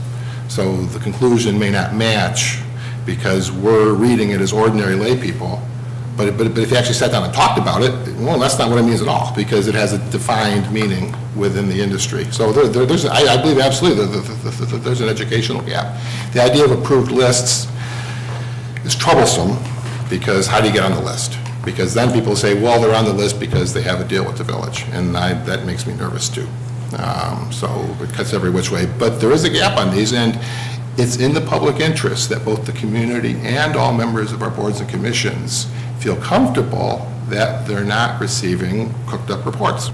And that whether they're cooked up or not, the perception that they might be has to be resolved. We can't let that perception be out there. Which is the purpose of having a list. If you have a list of trusted, and you go other places, I get a list in Galena of certain services. If you're working off a list, number one, you can negotiate, the village can negotiate on behalf or for fees because they're going to be given business. Well, but I And don't next want to be in of all, a you can position of trust- negotiating somebody else's fees. Because we're not paying for this. So the real problem here is that we're not engaging these traffic engineers, somebody else is. And they'll go out and shop for it, and you can guarantee that it's But the only 9 way, times out of 10. the only way to guarantee independence would be for us to hire the traffic engineer. Well, we could do that and charge the, Well, that's a question I was going to have, is that does anybody require a traffic study? And actually, does the community engage the traffic engineering company and make the petitioner pay for it? I don't know if that's ever been done. I was thinking of that. Because I don't- I didn't know if that I don't- would fly, that would probably be. I don't want to do the better thing to RFPs for people that we're not engaging. That we can't do. What can't, I'm sorry. How are we doing an RFP for someone we're not engaging? We'd have to engage them. We do an RFP for a request for proposals from people who we are going to hire, whether it's a water main contract, or it's rock salt, or it's traffic engineering company, or it's a surveyor, or whoever it is. But when we require somebody else to do something, they're paying for it. The reason why they're going and getting it is we're making them pay for it. The solution, and I don't know if this is possible, I'm just asking a question, is, and there may be other ramifications to our engaging them, as Commissioner Jose raises, there may be reasons we don't want to engage directly. And this is now coming from my role. There's lots of times when the client doesn't want to engage a certain service provider directly because it's disadvantageous. I don't know the answer to that. But the only way you're going to get somebody who's going to report directly to you is to engage them yourself. I don't know if it's possible to engage the traffic, in those situations where we've determined under our code or otherwise that a traffic survey is appropriate, traffic study is appropriate, that we would engage them, they would report to us, not to the petitioner. The petitioner, of course, would see it because anything we do is public anyway. Then that person could also come in and explain it to us, to the education point, because unless we're going to have a traffic study 101 course, which would lead me to a digression into a whole other thing about boards and commissions, but I won't go there. Then what we'd have is that traffic engineering company would then have the ability to report directly to us, but can you ask for the petitioner to pay for it? This raises other questions, because let's say, for example, I decide, well, I don't like this traffic study, and I want them to do it again, or I want their principal to come in and spend 6 hours with me explaining what a traffic count is and what an impact is versus a statistical impact. Who's paying for that? Is it okay for us to say, well, I'm sorry, each of us in the council here want to spend 6 hours with a traffic engineer. That's 7 times 6 hours at $450 an hour. Ms. Petitioner, Mrs. Petitioner, you have to pay for that. I'm just thinking out loud, but the only way to really make it independent would be to hire, for us to engage them. And that just then starts to open up other things in my mind. I mean, the reality is if there's only 3 or 4 companies that do this in the area, and without going through a formal process of negotiating fees, staff knows who they are, and just saying to anybody, hey, use one of these 3 companies or 4 companies, I don't know if that's necessarily a problem.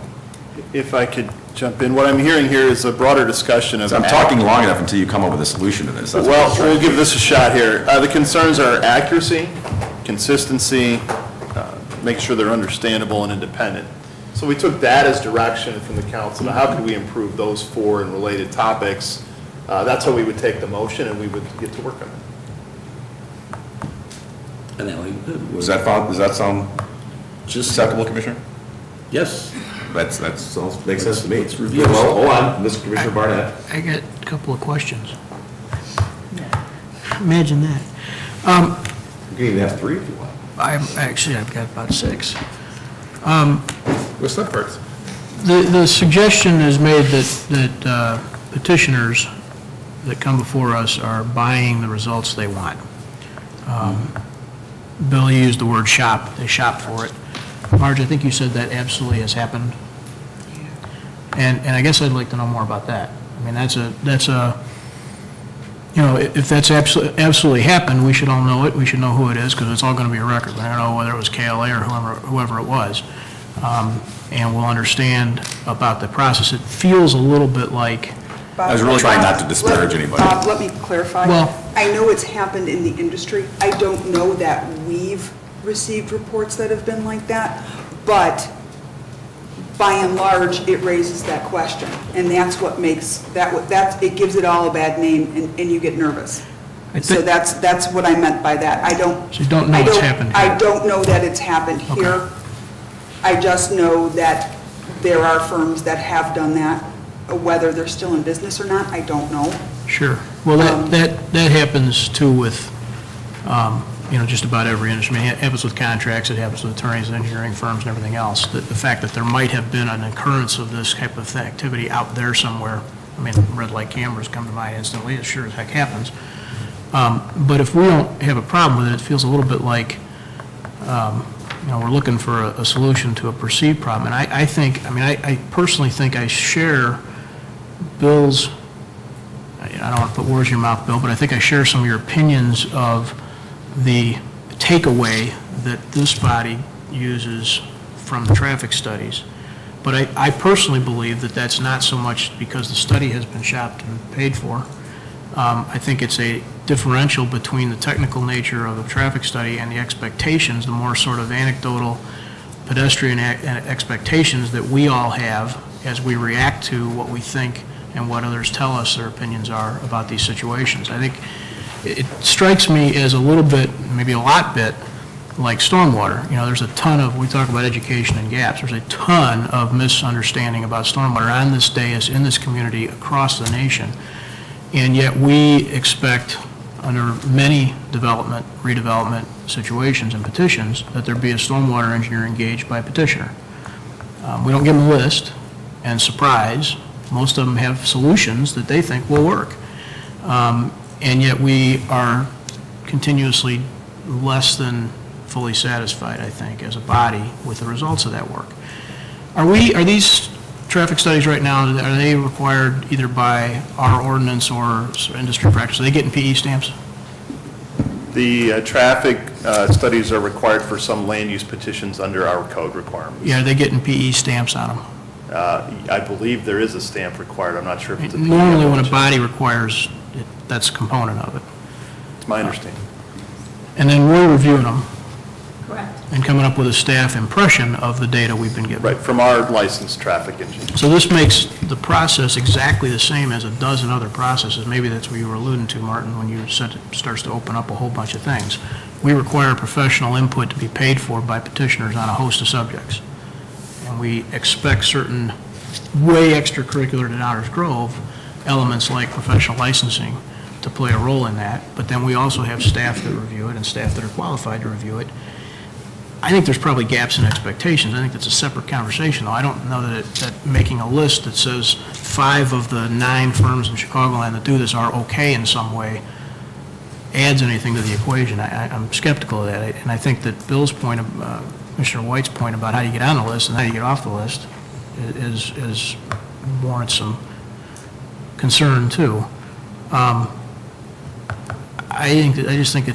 I'm skeptical that this is going to provide us with what we want without adding a whole bunch of additional burden. The only way you get to that is if we have some bigger level of either education or, as you described, they come present to us as our customers or as our suppliers. I'm not sure I want to do that. Right, well, I mean, for example. I think in 10 years of sitting up here, like I say in the audience, I've only seen one traffic study that has come up as neutral. The rest all seem to be, some of them defy logic. And yet, they have the engineering stamp, and, it's all there. It's very all pro petitioner, because what petitioner would go out and hire a firm that would give them any type of a negative report? I wouldn't say that. I would say that they probably wouldn't be presenting to us if they had a report that said factually, you're not going to cut it. They wouldn't be standing in front of us. You're only going to get the ones that are going to, at least based on the study, assuming for a moment that it's done professionally and independently, that is, in the eyes of the person who's the petitioner, meeting our standard. It doesn't meet the standard, they're not going to stand there because then they're going to get shut down. Check on box number 1. You can't check that you've got a traffic study that meets this criteria. Why are you here? If we want to change... It surprises me that they're all positive or at least perceived to be statistically little impact because we probably wouldn't see them. But the other thing is, let's just take an example. We had a gentleman talking before us tonight that we engaged. I would challenge anybody as board to tell me whether that was done professionally and independently, or whether we got a result that we bought and paid for. Goes back to the education point. We're not qualified to know. That's why you hire outside parties. I'm not a CPA. I know what GASB stands for, but that's about it. I mean, somebody could say the same thing about the gentleman who was standing in front of us earlier tonight. So at some point in time, I think it is an educational issue, and I think it's I'm sure someone in the audience will stand up and go, oh my goodness, how could they get a clean audit opinion? That's ridiculous. They always get one. They always get one. Of course they got one. Why would they hire an accounting firm that wouldn't give them a clean audit opinion? You're right. I mean, well, this is why it then pervades into everything. We could say that about stormwater, we could say it on and on and on. And so I actually, when I go back to what Manager Fieldman said, was rather than trying to direct a list or something, I think you had identified 3 or 4 things that staff could make some recommendations back to council on how we could enhance. What were they again? Accuracy, consistency, understandability, and independence.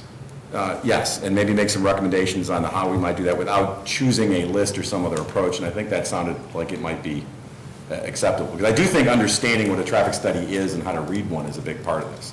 Well, the possible, for this evening, a possible solution is to receive that report back, continue this, not till next week, this is a bigger undertaking than a single week. Yes. But at some future point, if council is not satisfied with the report on those 4 points, then we renew the motion. Sounds eerily similar to the earlier solution. It's identical. Well, that sounded fine to me, and I thought I heard, before we went off another turn, I thought I heard Commissioner Wallach said that would be acceptable in the short term. Let's see what staff comes back with on those 4 points, and then we'll take it from there. Does that make sense? Accurate, understandable. Suggestions for how to... Consistency and independent. Yeah, suggestions for how to improve that. Yep. It's probably would be more work than I was suggesting than. Well, actually, maybe not. Maybe That's not. okay. Maybe not. Maybe not. But Just seeking to improve. Yeah, we'll Just get- seeking to improve accuracy and honesty in the right. process. Well, but to your point, regardless of what's discussed up here, I agree with you. For all the years that I've been sitting up here, there's that same sentiment expressed from the audience all the time. So we hear that all the time, so if there's some way to help improve that, maybe that would help. It's not going to solve it perfectly. If you don't like where the outcome's going, you're going to find a reason to challenge it. Well, that's part of it too, you know.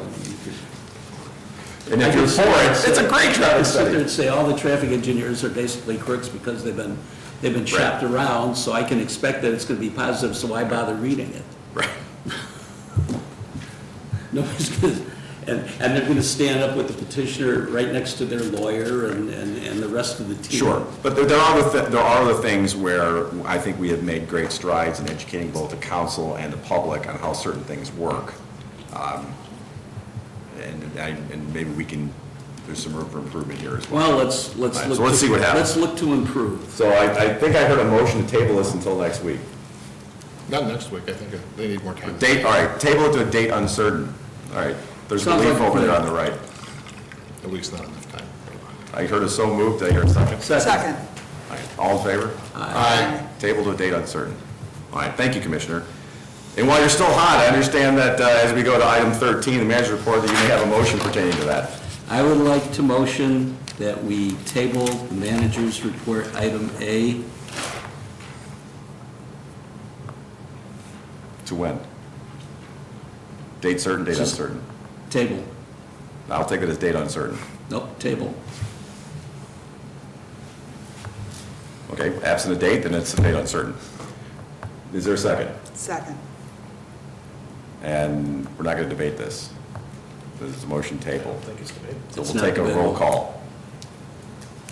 On a motion to table the manager's report information item on facility sustainability plan to an unspecified date. How about that? We're not debating it. No, So- I'm asking for a roll call. Clarifying the, yeah. Commissioner Waldeck? Aye. Commissioner Earl? Aye. Commissioner Wallace? Nay. Commissioner White? Nay. Commissioner Jose? Nay. Commissioner Barnett? Nay. Mayor Tully? Nay. Motion to table fails. Mayor Tully, I move that we recess to the conference room and note that that is a debatable motion. Because there is no main motion pending. I actually looked that up while we're waiting. Wow. All right, there's a motion on the table. Is there a second? Second. All right, there's a motion and a second. What this is we would normally reserve, well, the plan is to recess to the committee room next door and reconvene in about 10 minutes to take up the manager's report item, which is item 13A, information on facility sustainability plan. Does anyone want to debate this? I'll save that for now. You want to debate that over there? All right. Then roll call to... Actually, I do want to make... Of course you do. Yes. Is that, as we will learn in the next room, emotions are high, and there is sense that maybe this is not the right time to move forward. But we have to cross this bridge sooner or later. If not this week, next week, or the week after, we can't just cross this bridge without a discussion of the underlying issues. And I don't see any reason not to do it this evening. Any further comments? I think that the topic of discussion does need to be pursued. However, not necessarily in this manner, in this public manner. I don't think it is presentable at this point. But then that's just my opinion. Any other comments? Very good, then we'll take a roll call and we will convene into the other room. If it succeeds. Yeah, well, if it succeeds. Just some part of me thinks it might. Roll call, please. Commissioner White? Aye. Commissioner Jose? Aye. Commissioner Wallace? Aye. Commissioner Earl? Nay. Commissioner Waldeck? Nay. Commissioner Barnett? Aye. Mayor Tully? Aye, motion passes 5-2. We will recess into the other room, but before we do, for those that are leaving us now, please remember there are 15 days, 3 hours, and 1 minute left until Rotary Grove Fest returns to the streets of the village of Downers Grove. Get your tickets early. Thank you for watching. Good night, and please join us next door. We'll reconvene shortly.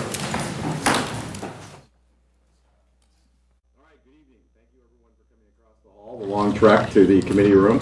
We're now going to take up the item that we have left on our agenda, which is the manager's report with respect to information only on the facility sustainability plan. And to kick things off, I'll turn things over to Mike Baker to introduce the topic or reintroduce the topic, and we'll go from there. Good evening, Mr. Baker.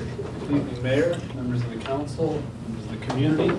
I have a few introductory comments. There was a staff report prepared for this item, so I won't go over much of the material that was in that staff report. I'd like to set the stage for the discussion.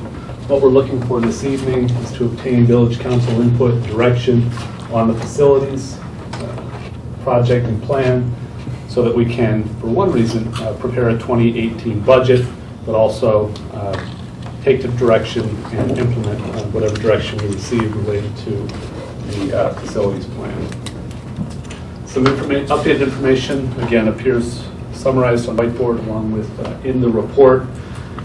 And as we go through it, we're going to continue to rely on the established format that we've been using since this iteration of the project really began in 2015, where we focus on the issue, we're understanding the issue is that we're trying to address, the resources available to support any facility solution that ultimately is approved, identification of options, and then from that, the evaluation of options, selection, and agreement on a plan to go forward.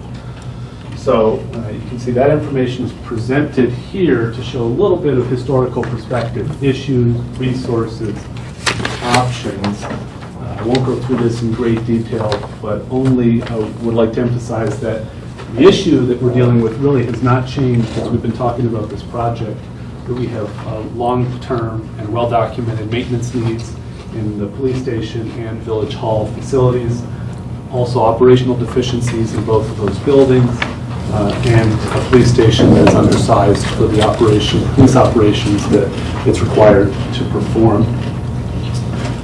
As we've gone through and this project has evolved, the resources And the options that we've considered have also changed. In 2016, those resources that the council indicated the willingness to look at expanded, and therefore resulted in a changing set of options after the village issued a request for proposal.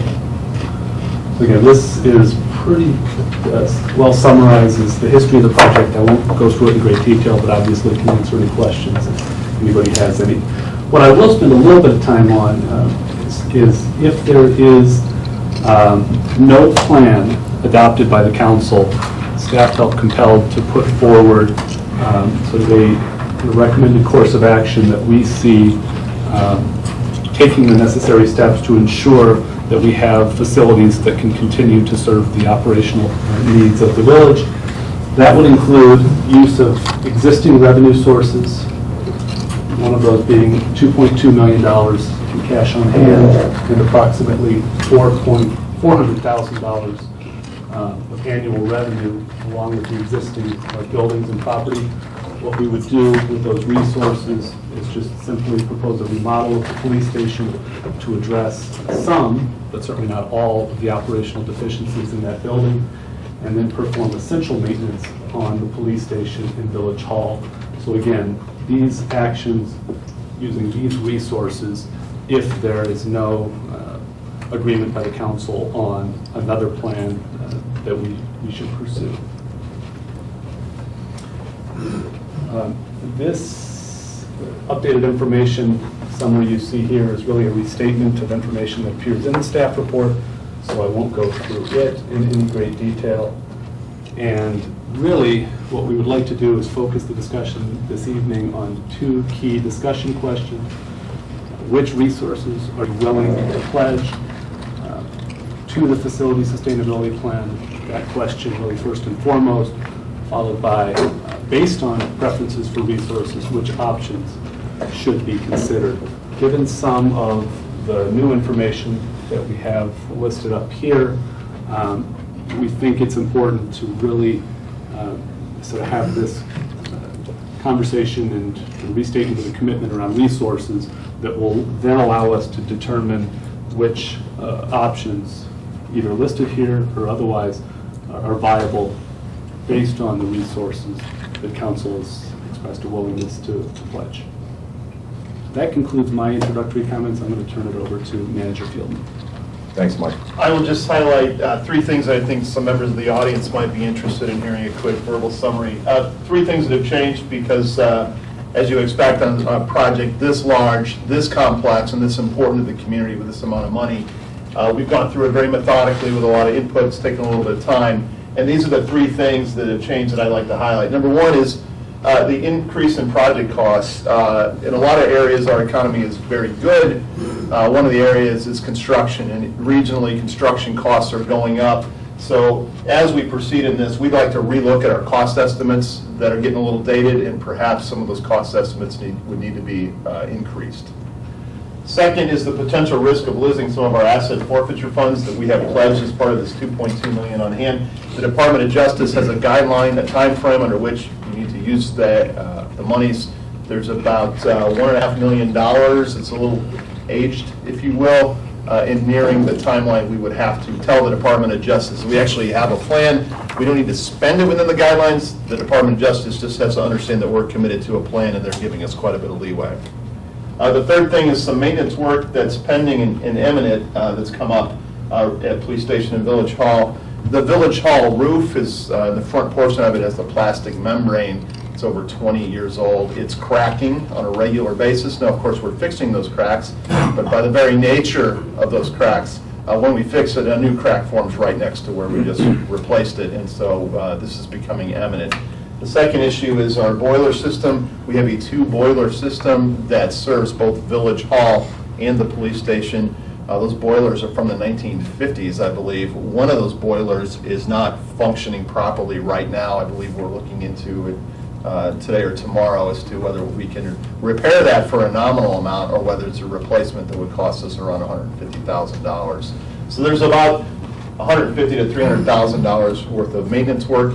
And to answer the question, why we're looking for direction, plan or no plan, it's because of these three issues. Okay. We're taking a little bit of a step back to talk about resources. Resources that we pledged to this project have changed over the last 2 years as we've gotten some new information. The resources that we pledge have a direct relationship to which options are still on the table. Some of these options require resources, a different amount of resources. So we're going to go through tonight sort of methodically again, where is the council on the resources and how does that relate to which options are still on the table? We think this is a good way to remain issue focused and get to this direction we're looking for. So I, of course, like to take the easy ones. And we'll start with one I'm pretty sure, based on my previous discussions with individuals in the council, that we are all committed to using for this project. And that is the $2.2 million that we've saved up, most of it in the asset forfeiture fund. I would think that since we've been saving up for this stated purpose over these last several years, that every council member would be interested in pledging that resources. So I'm going to start to make the 7 tally marks over here, unless anybody stops me. And when I get to the 7, I'm going to put a quick check mark in resource A. I think I'm 1 for 1. This is good. Now, the rest of this test, I actually need some help filling out. So I'll be looking for council member input, and not quite yet from Mr. Paradis, though I appreciate the hand up.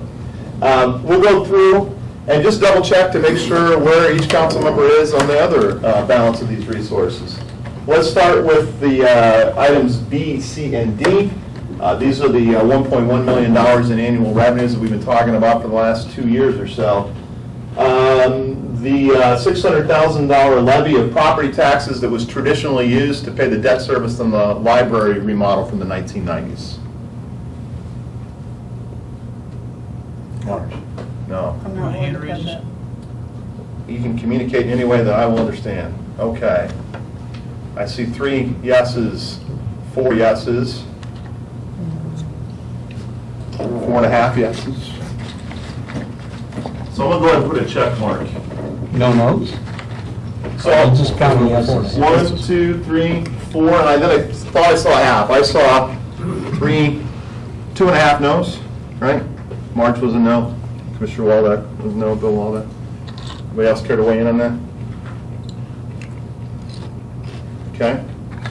So I'm going to go ahead and put a check mark. Check mark represents a majority of the council willing to consider. It doesn't obligate us to you, they're willing to consider.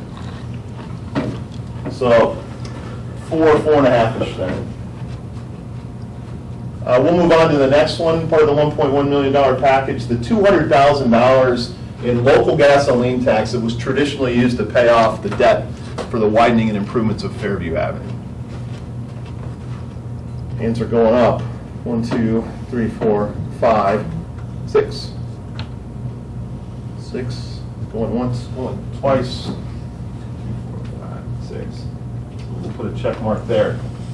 The next one is the $300,000 monies that are in the capital fund from a variety of revenue sources that we traditionally used to construct new sidewalks when we were in the business of proactively building sidewalks.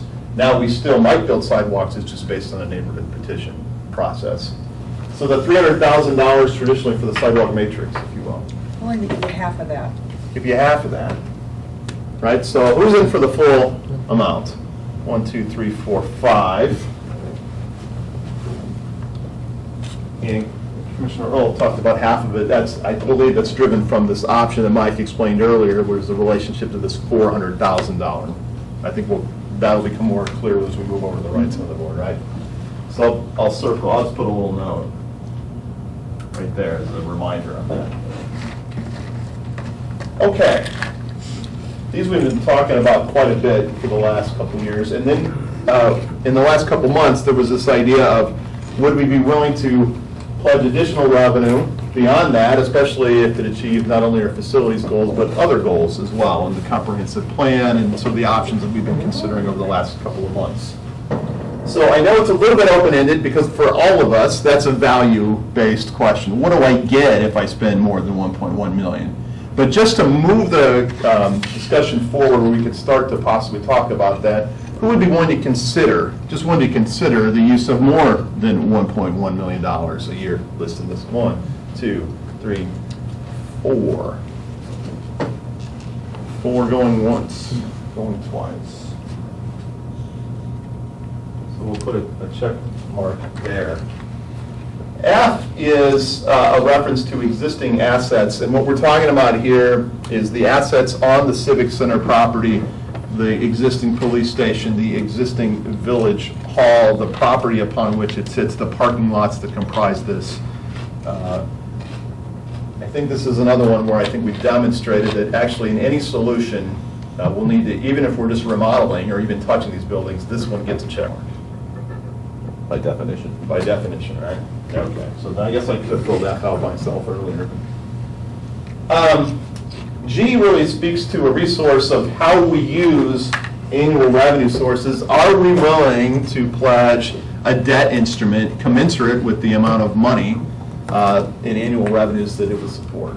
So, if I have $2,000 a month in my home budget to buy a home, would I use a mortgage to maximize that? That's the question. So it's a general question. Is the council willing to use a debt instrument? In most cases, a bond. 1, 2, 3, 4. 4.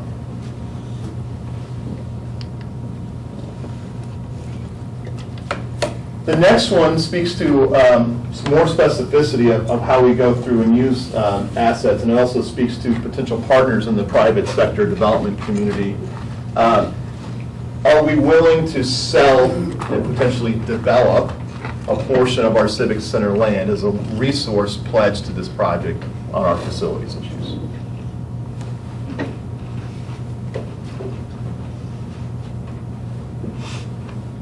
One, two, three, 4. The next one is also related. If we were in a scenario where we sold land and something was developed on it, a way for us to capture the annual value from that development and pledge it towards our own project is a financing tool called a tax increment financing district. It's directly related to not only the bond issuance, but selling of village land. So I'm going to presume and hope for support from the 1, 2, 3. Which one is this? TIF. 4. Well, if you're doing H, you got to do I. No, just get the sales price. I'm not saying it's wise, but you don't have to do both. Okay, so I'm going to put a line right here because these resources speak directly to moving on to the next phase, what options are still on the table. J is a little bit different. Partnerships with other governments. First to note, the Village of Downers Grove is driven by our long-range plan and the goals in that plan. We are always looking for partnerships with other governments, especially overlapping governments. It's how we do business. We had examples with county jurisdictional transfers earlier tonight. So with the backdrop of we're always looking for that, this speaks specifically to if we have a plan developed, should we go out and touch base with our other governments in the region to see if they're interested in partnering with us in a way that would actually help them and help us and potentially contribute to, or at least cover the cost of, the partnership in terms of the facility. Let me ask just a question about that. My understanding of J, for the purpose of this exercise, is I was eating bugles earlier. Okay. My understanding of this question is, do we want to be looking at reasonably significant revenue sources from other governments to help us pay for the project? The idea of a break even, the idea that we can share facilities, always is an option in my mind. But I do not want revenue from other governments being included in, that does our budget balance. Does our construction balance. There's sort of 2 ways to look at this. One is a partnership where the other partner pays at least their incremental cost that's added to the project. And the other one is sort of, would the village directly pay extra to get benefits that accrue to and inure to the benefit of other governments without the matching contribution for the other. Well, and also, if you go back to the other board, it's showing $28 to $32 million as the estimated cost of the entire project.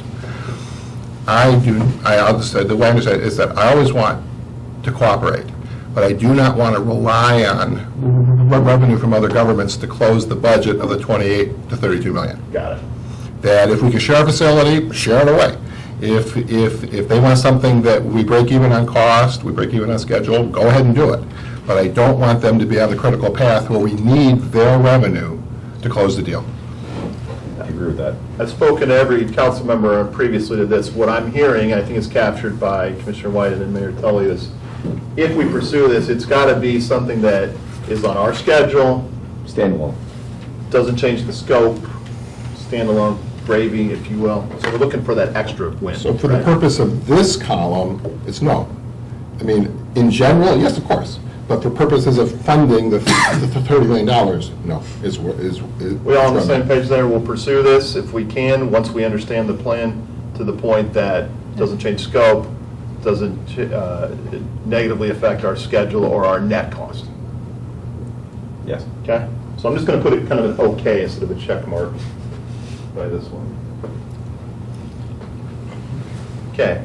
So in summary, what we have here, and this is no surprise if you've been following this process for not only back to 2015, but for years beyond that, is we have general agreement on the issue, and every council member is willing to take steps to solve it. Now, where we start to get some level of varying support, depends on which resource and what amount. But for purposes of this, with any 4 votes resulting in a check mark, by definition, majority of council direction, we have actually checked every resource box as a majority of the council. What that means, for purposes of discussion, is... Well, before you get into the next part, and I'm consistent in that when we went through this exercise before, I tend to think of this ass backwards.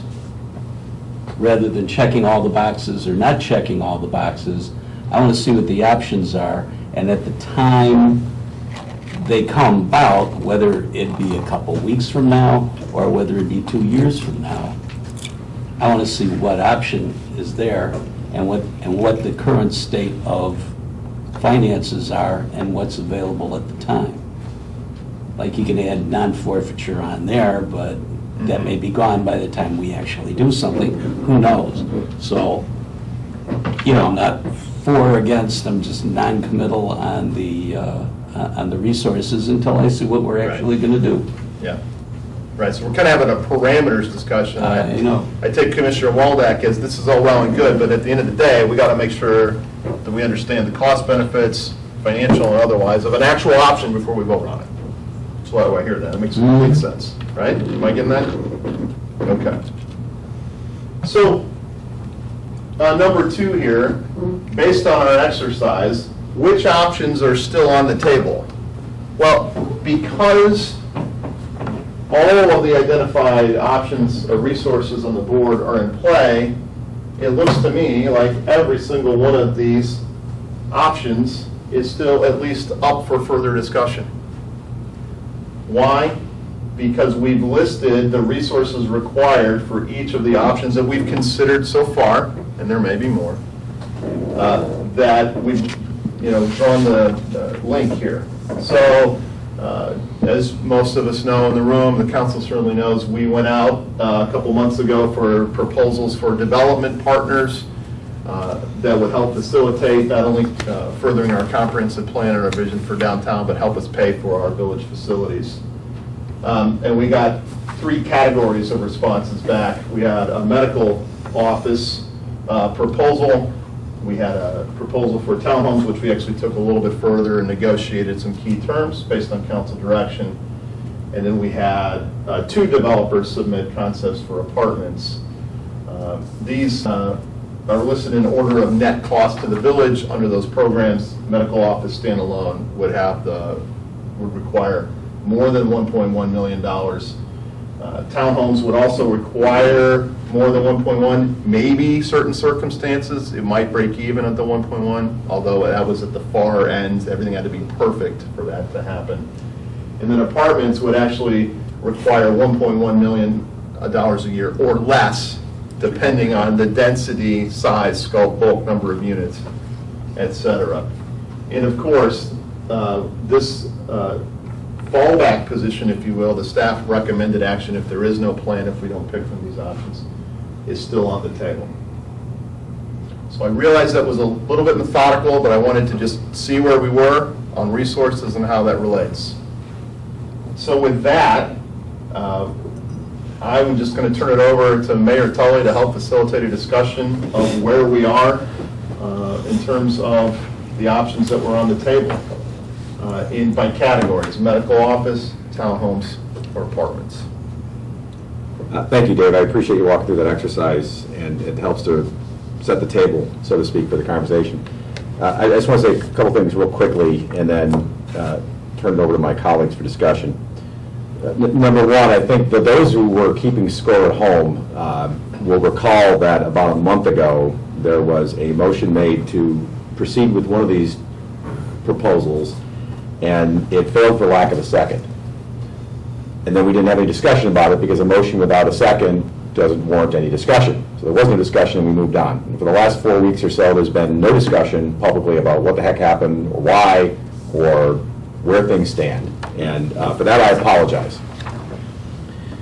And what we'd like to do is in some respect, answer that question. And it's very simply put that about a month ago on that date, there simply was no consensus among the 7 people sitting around this table right now about doing anything or any one direction. And so that's why nothing happened, because there just wasn't any consensus.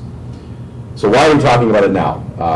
As you heard next door, some of my colleagues, I think, have suggested, and for perfectly logical reasons, that maybe we shouldn't be talking about this now, maybe we shouldn't talk about this for any particular point in time.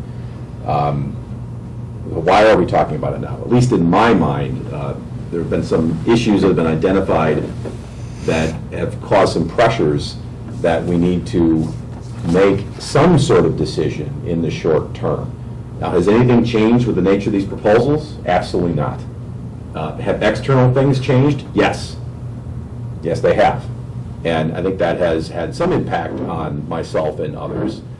And I, just in my opinion, I do think we need to talk about this for 2 principal reasons. Number one, because we left the whole community sort of hanging as to what the heck happened and why and what's next. And number two, we do have these pressures coming up that will either eliminate or impact in a not positive way some of the options that we had considered. And frankly, as Geddy Lee so ably sang in the song Free Will, even if you choose not to decide, you still have made a choice. So even if we let something happen by default or don't do anything for some unspecified period of time, we're still making a choice. And it was important to me that we have a conversation, and even if the decision is to do nothing, that's still in itself a choice, and it shouldn't just happen by default. It should happen by direction of the council or the majority of the council. So now the question really is there wasn't consensus a month ago, is there consensus today? Understanding that some things externally have changed, and at least in my mind, there is a window to either act or to decide not to act, which in and of itself is a choice. So, based on that, and thank you, Mayor Tully, very helpful. I actually want to start with this townhome option because it's the one that got sort of furthest in the progress to date. So I'm looking for council commentary on the concept of partnering with the townhome developer as submitted, generally consistent with what was previously negotiated. Anyway. I'll leave off on that since I made the motion that wasn't seconded. The last time that we had a public discussion of this topic was April 18th, 2 weeks before May 2nd. On that date, 4 council members voted to seek a redevelopment agreement, key terms redevelopment agreement. Quite frankly, between April 18th, not May 2nd, April 18th and today, nothing has changed regarding my belief that that's the best proposal for us to move forward on. I've come to really appreciate the concept plan that was attached. I think that it makes a nice bookend with the Georgian Court development. It's a walkable, not just for people walking through it, but it creates the impression of a walkable community. I just think that this concept plan is something that I feel very strongly in favor of doing. It's a little less revenue I want, but just a little bit less revenue. And quite frankly, I like this plan so much that if we do vote to adopt no plan and fall to the default option, I want to bring this plan back in a few years when we reconsider it. Thanks. Any other thoughts? I'm going to interrupt for a second, because you started this exercise with, because people may have different things they would support for different reasons. If we end up with, and when I say consensus, basically it comes down to 4 votes. There are 4 votes. I think it should be 5. Well, I don't think we should go forward unless it's 5.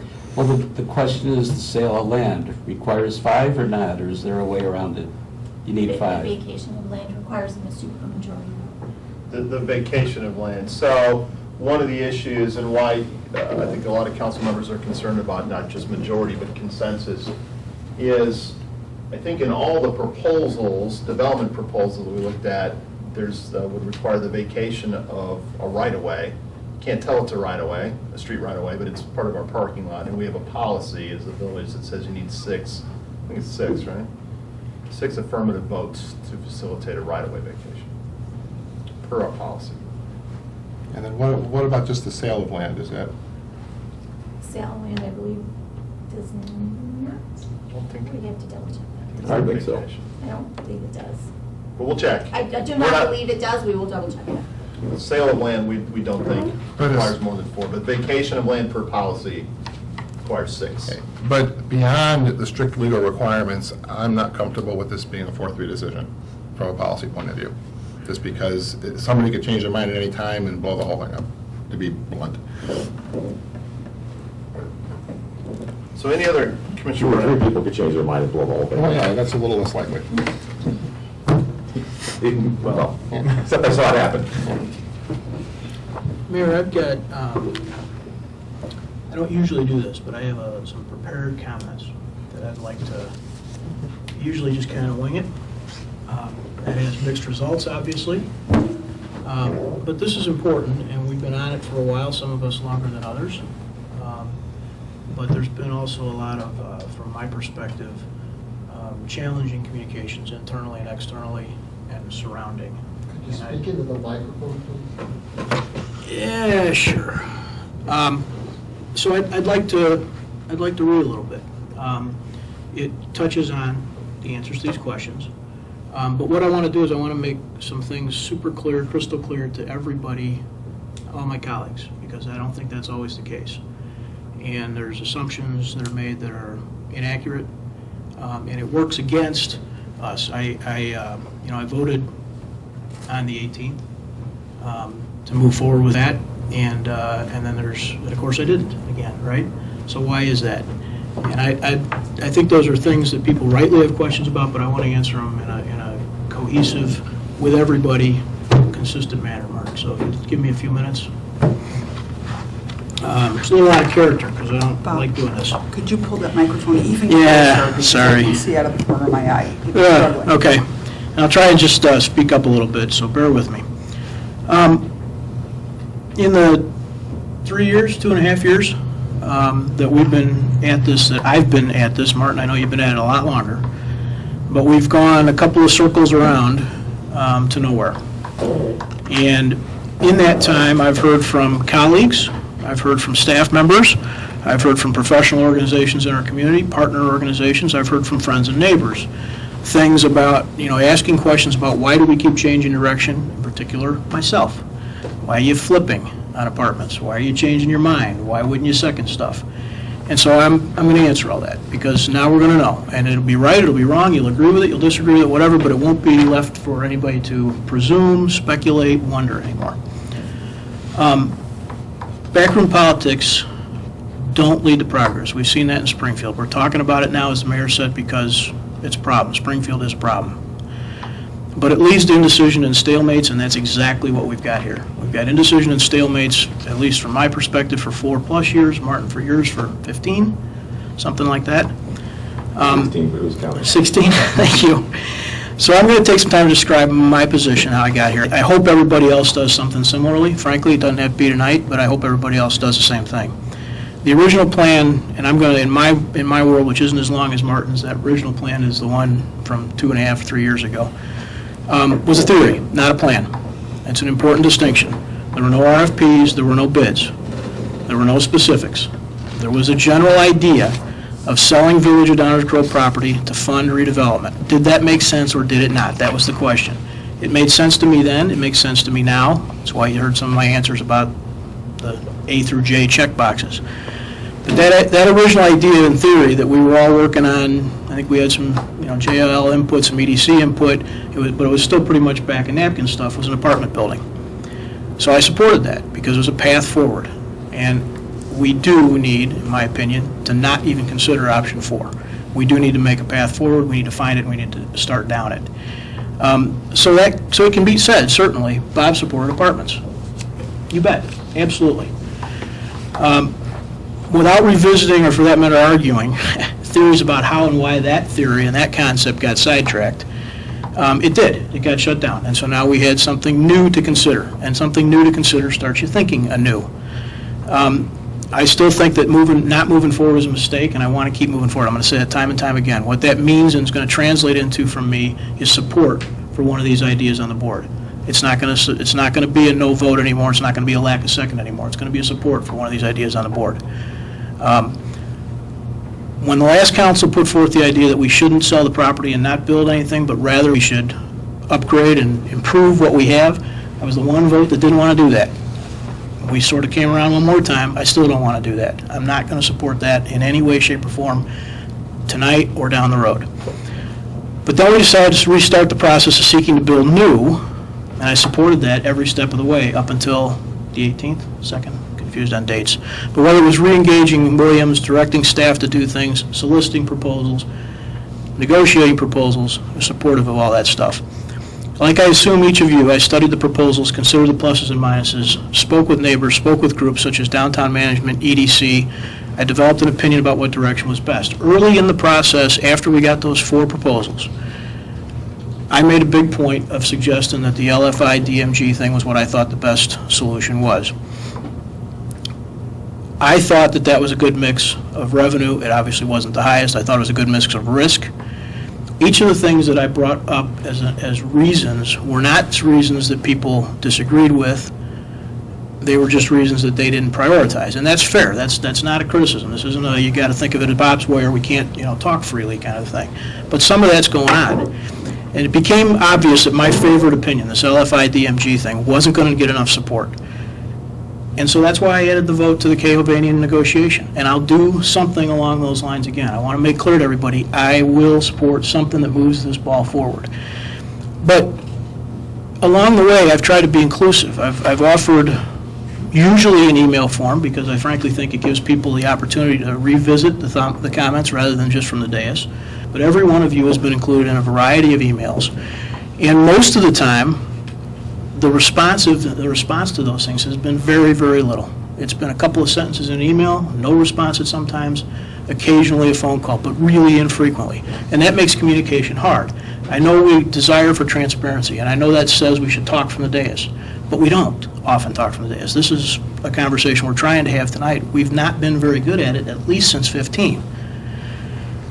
So why didn't I second Bill's motion a couple weeks ago? As those negotiations were in progress, things did change. Whether they changed the way we wanted them to change, whether we scripted them the way we scripted them, or we hoped they might change, maybe not. But they did change because we got this revised proposal. We got this revised proposal from LFI regarding the DMG thing. And yeah, it was awkward. It didn't come the way we'd hoped. But we only control what we control. And it was not like it came out of the blue.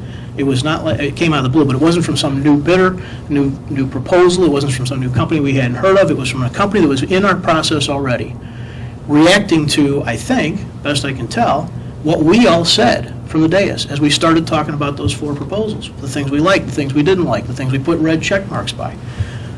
We got a revised proposal that tried to address some of those things. And for some reason, this is the part that is really frustrating, and I want to just go through it, we wouldn't consider it.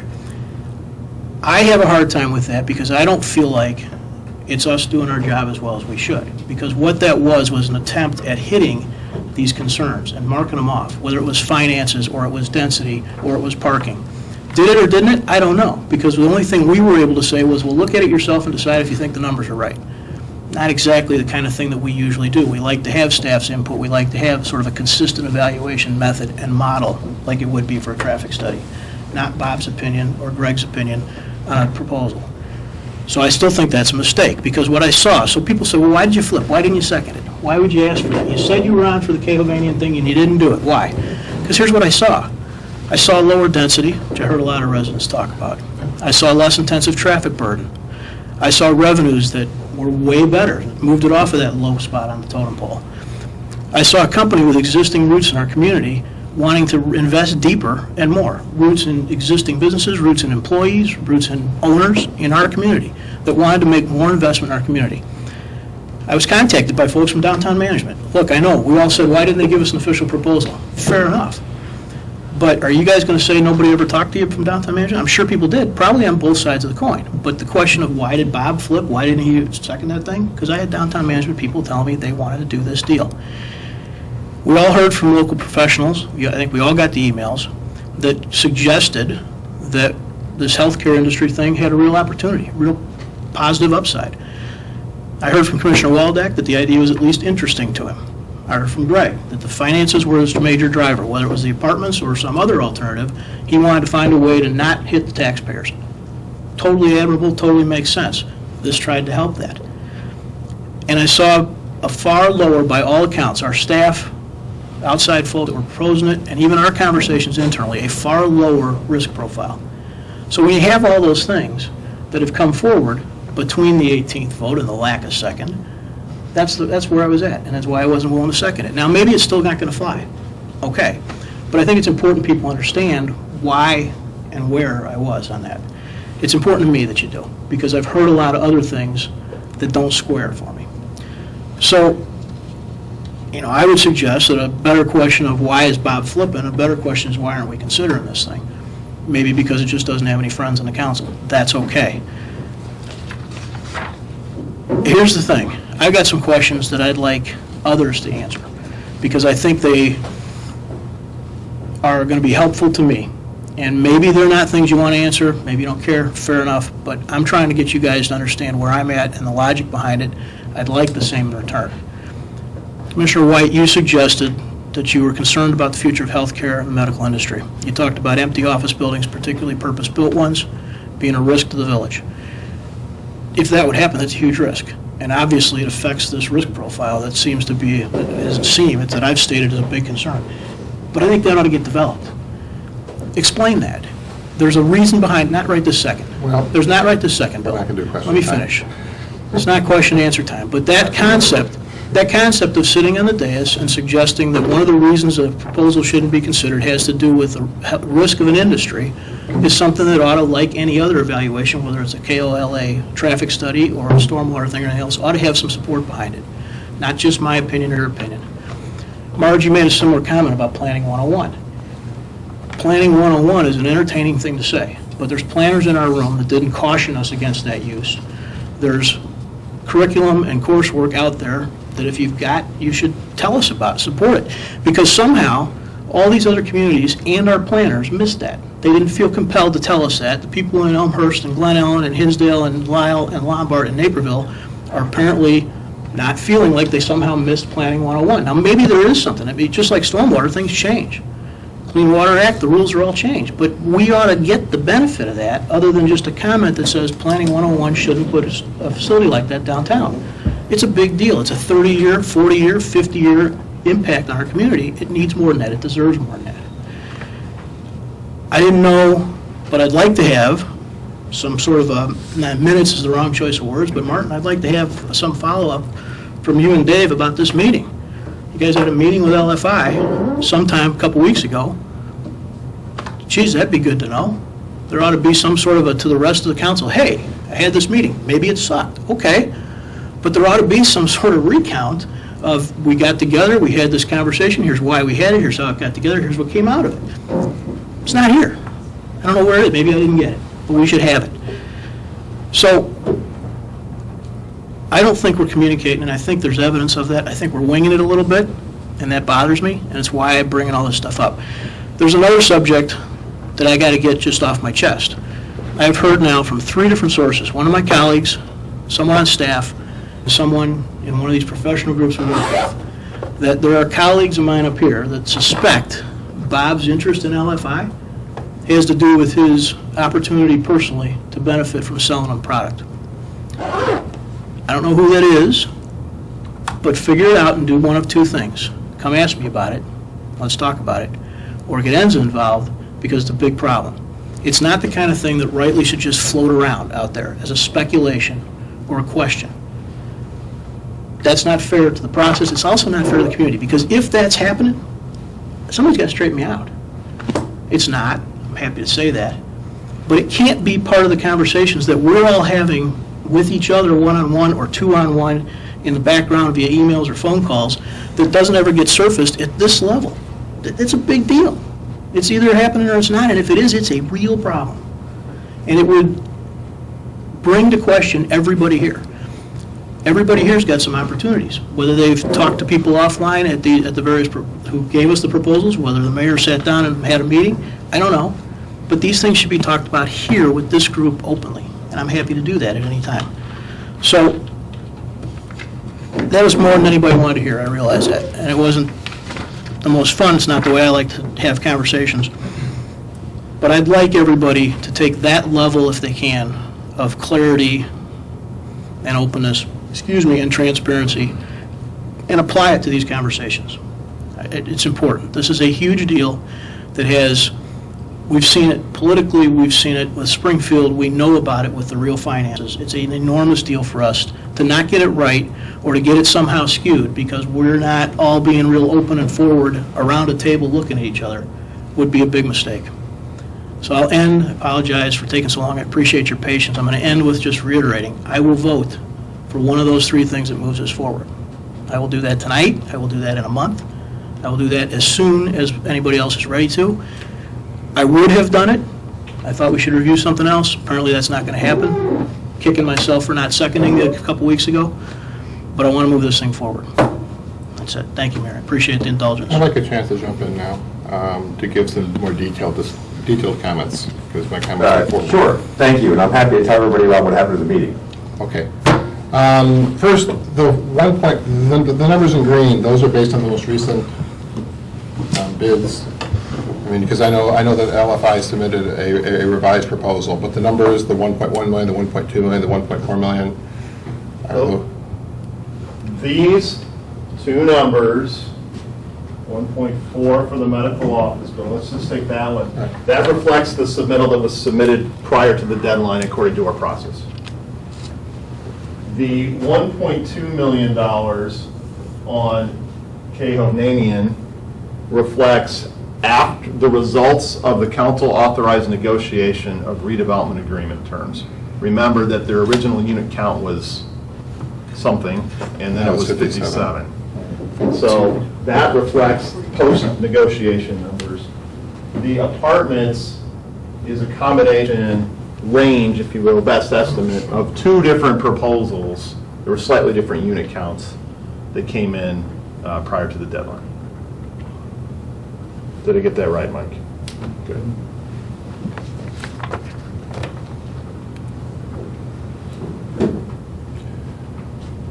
Well, between April 18th and today, it remains true that my number one reason for supporting the townhomes are the long-term impact on the character of downtown. That is simply the number one reason. And I think that this concept plan is the plan that best fits with all the thinking that went into the comprehensive plan and all the thinking that I anticipate going into our downtown zoning. And else. This is just the character that I want to see in our downtown. It's as simple as that. And if that number doesn't include that, I thought that it did. If it doesn't, then we're all pretty much tied in terms of money. So it's really, I think the risk of the townhomes is being wildly overstated. I just don't believe it's there. Even if we're guaranteed that the United States will spend twice the rest of the world per capita on health care, something that can be sustainable for 25 years, even if I'm wrong about that, and I admit I was wrong about that, it won't change my mind that that's the character of downtown. It was a flippant comment, basically more on the fact that I don't believe it's sustainable, that we can spend twice as much per capita as the rest of the world and sustain that for the next 25 years. Something's going to get cut, and somebody's going out of business. When? I don't know. But the idea that we can spend more than the rest of the world in healthcare forever is simply not true. But that's not a critical point, because it comes back to the point that the townhomes best fit what I believe the future character of downtown should be. And the numbers apparently, in the end of the day, are pretty much the same. I want to talk, though, is that there's some additional risk factors, because there's increased expense of not going forward, but if Springfield doesn't get a budget, we might not get the gasoline tax, because it was withheld before. We didn't get the gasoline tax. They might pass a property tax freeze. I mean, there's a lot of stuff that, that right now, things in Springfield are pretty, I think that risk goes both ways. There's risk of not acting, the risk of acting. And I'm back where I was. I will support moving forward with the townhomes. Just a clarification, that is not an IDOT-driven gasoline. That's a different one. Okay, So good. locally Good. administered. Yeah, that's good news. That's ours, you can blame that one on me. That was good news. That's good news, thank you. Bob, I'm just going to take a little bit of a risk here. Appreciate your candid comments about Bill and the I. three. Yep. I'm looking for a place to put a tally if we're going there. So I'm going to put you on the spot, but maybe we can come back to that later. My preference is pretty well known, Dave, but I'll support those things up on the board. I won't support item 4. I'll support the others. I'll figure out how to represent that. Thank you. What you're saying? That's okay. Yeah, I think we'll be able to piece it together here The shortly. shoe fits, Bob. I mean, really? Maybe so.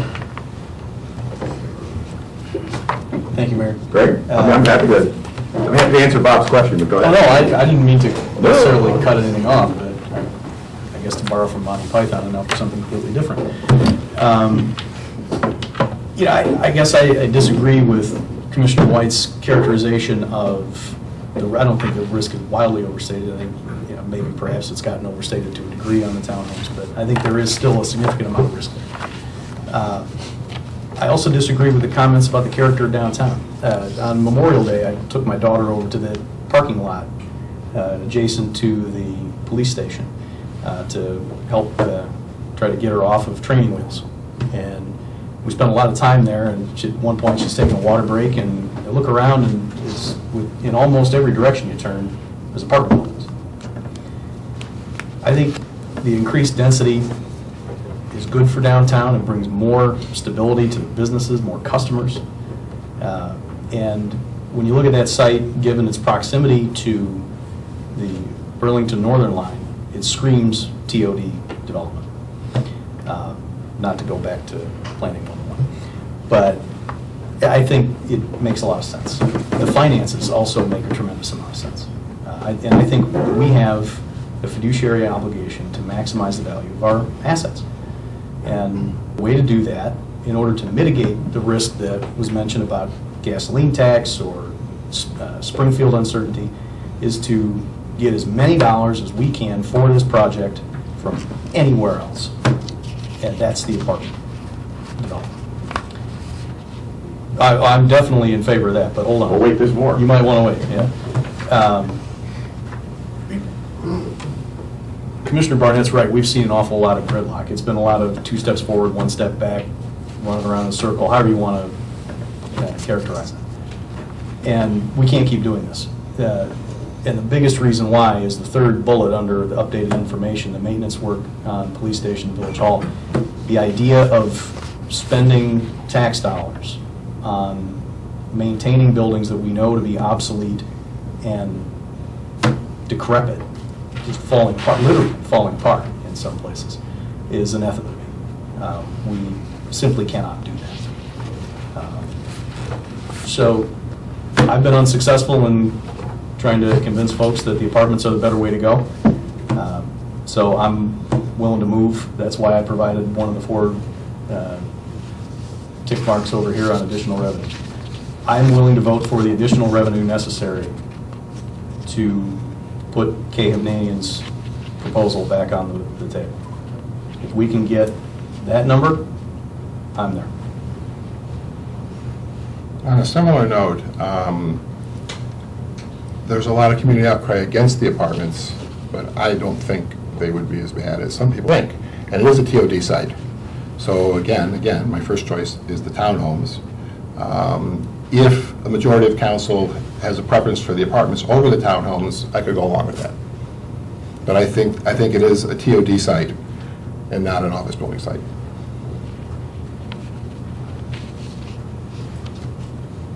Yeah, so just, I want to do this without a tax increase. Yeah, and part of, I'm willing to come off of that. But part of it is that I believe that if you look at a plurality, that the townhomes are the most popular option.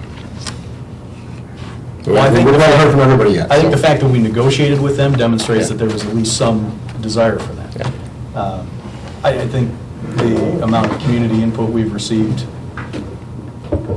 it's this piece of the process, we're talking about facilities over the last 6 months or so, it's not exactly the largest outpouring I've seen from the community, whether it's pro or con on any of the options. We've gotten a lot more feedback on many different issues. And I still continue to believe that the biggest issue out there is property taxes. I've knocked, I don't know how many doors in this village, and the number one issue is always, don't raise my taxes. And I'll go back to the conversation that the mayor and I had with a couple of residents at Coffee with the Council, where they talked about, hey, we don't like the development downtown, but what are you going to do to help businesses downtown? And by the way, taxes are too high. We can tick two of those boxes, or we can tick one of those boxes. It's a possible triangle. Exactly. I'd rather tick two rather than one, but I guess the time has come to not let the perfect be the enemy. Does anybody want to know what happened in the meetings? This has been thrown on the table. Nobody cares, and I won't waste your time with it. Quick You probably should. sentences? I can be real quick. Number one, it wasn't about the proposal. It was basically the meeting was called for by LFI, and more importantly, actually, I corrected, it was really called for by DuPage Medical Group. And it was a EDC mayor and manager meeting because obviously, as a valued business within our community, I will meet with any business that asks to meet with me. And they asked to meet. It was Mr. Burke over there in the corner, along with the principal from DuPage Medical Group. And one of the issues was they were not feeling very loved as a member of the community based on what had happened. And the big question mark that was left is what happened. And it was more of a meeting to explain, no, of course, and reassure them you're a very valued member of this community, you're an important business in town, just like I would with any business in town. And Mr. Casa was there from the Downers Grove Economic Development Corporation, and we were basically conveying that message that they remained a valued member of the community, and to change the misperception that some of the statements that were made by certain people during the discussions of this process were not necessarily the views of everybody in the council, nor were they taken as gospel. That different people had different views for doing what they did. Some expressed, but some didn't. But that's because some people were more articulate, verbose than others. That doesn't necessarily mean that everybody had this view of the world that way. And also a basic understanding of the reason why we were going the path we did was because that's where you had 4 people. Can't go anywhere without 4 people, and without 4, nothing happens. And then there was just a comment about that from our perspective, the multiple additional submissions complicated things rather than making it easier for the group to reach some sort of resolution. That was the sum of it. And the reason why I don't think we reported out about it, although probably could have reported out that it really was not it was not a discussion about anybody's proposal, the details, or anything else. Probably would have been appropriate. But it was more of a courtesy meeting at the request of the valued business within our community. That's really what it was. No different than if Advocate Good Samaritan Hospital had asked, or NUCO, or I could go on and on. So that's all that was. Thank you. Sure. Of course. Thank you. I just want to talk a little bit about, I was one of the people that supported the townhomes to begin with, but did not second a few weeks ago, and I want the opportunity to explain myself and why I did not second that and what has changed in my mind since then. So between the time that I initially considered Kay Hovanian to the time that I did not second, we were given a budget presentation that I thought was very concerning. It involved tax increases, potential property tax increases, food and beverage. The whole thing just was very bleak. And so then I had to sit and really think about where I thought, I guess, the best thing for the village to do, where that would be. And I've gone back and forth in my mind 100 times. To the police officers, I mean, my father was a police officer for 30 years. He said to me, "What are you doing about their facilities?" when he was here last. So that job and what you guys deserve is absolutely everything in order to be successful. So I don't want to seem like I am anti-progress or that I don't believe that you deserve these things, because you do. You put your life on the line every day. And my dad's a retired police officer. I have 2 cousins currently serving in other communities in the Chicagoland area. You deserve a great place where you can work. I just at this point, due to what I've heard from the budget, just don't feel like I can continue moving down this road. I absolutely agree that we need to use asset forfeiture funds in order to make these changes. I would like to see what happens as some of these things with the budget shake out. I've really tried to be open-minded and try to see both sides, and I totally understand where everyone else is coming from. I've grappled very internally with this because I see both sides. But deep down in my gut, I don't know that I would be able to sleep at night saying that I supported any of these 3 options other than to use asset forfeiture funds to fix. Now, do I think that we should never relook at this again? No, and I'm hoping that we can revisit it sooner rather than later, because I know that this has been kicked down the road. And I understand that there's always a reason not to do something. I got that concept, but again, I'm just going with my gut and saying that I'd like to see how some of these budget issues shake out before moving forward. Thank you. Mm-hmm. I can go next.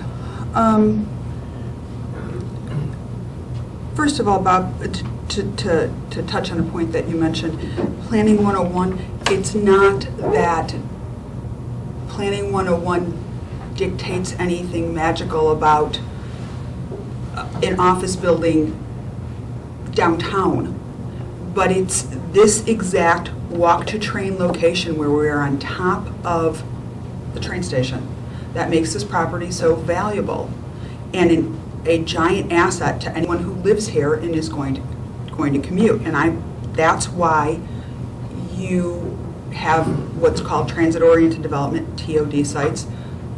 That is what I meant by Planning 101. And maybe there was not enough about it in the comprehensive plan, but that's always been something we've talked about.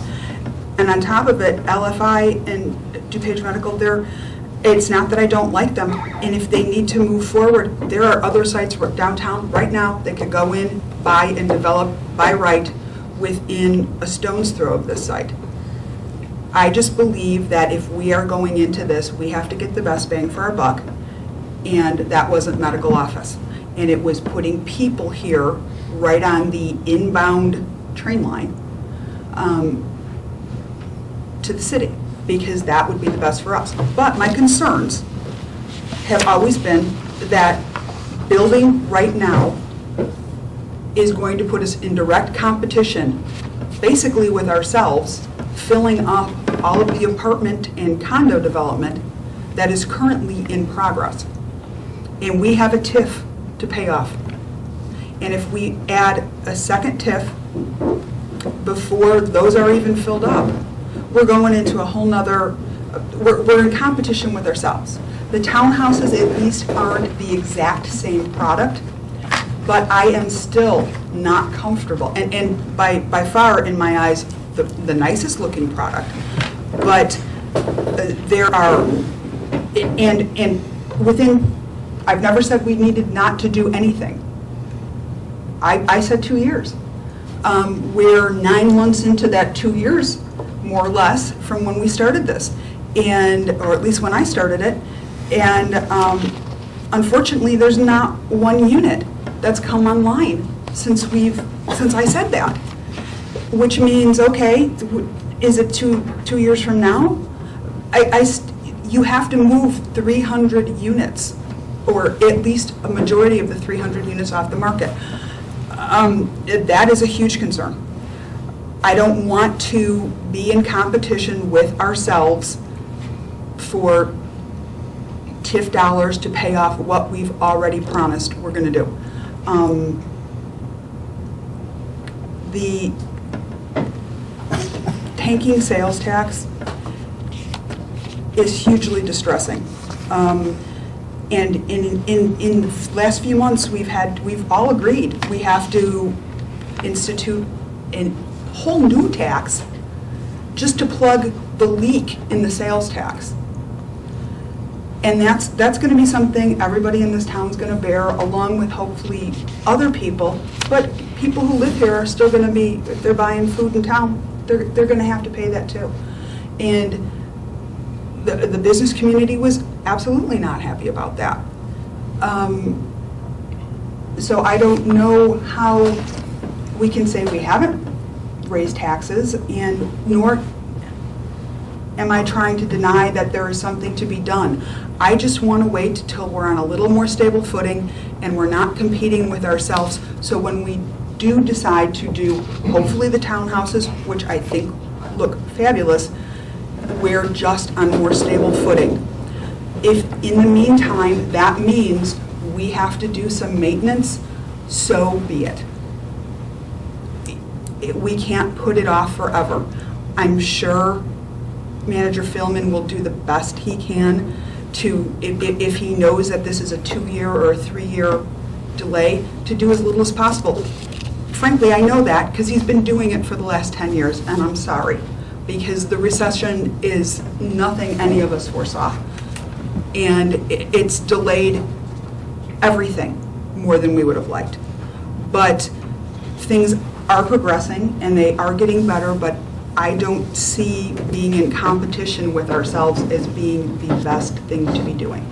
So 2 years, year and a half, whatever, at least when we consider this again, I want the police, they do a fabulous job. I want them to have at least decent working conditions till we can get them what they do deserve. And it is a shame that they've had to suffer so long. Staff in the village hall is suffering too with these roof leaks. I understand that. But on the larger basis, if we can just spend a little of that asset forfeiture money, do what we need to do, and buy us some time, I think we will be in the best position because we have a good idea. It's just the timing that's a real problem. So I don't think that's a difference in position that I've taken from day one. But I really want to reinforce the fact that it's not that I don't see these problems. I've seen them for ages, and I know they're there, and I want to do something. I want the timing right, so that we all benefit for it and we can get the best bang for our buck and not be in competition with ourselves and putting other stuff at risk, like paying off other TIFs. So, 2020,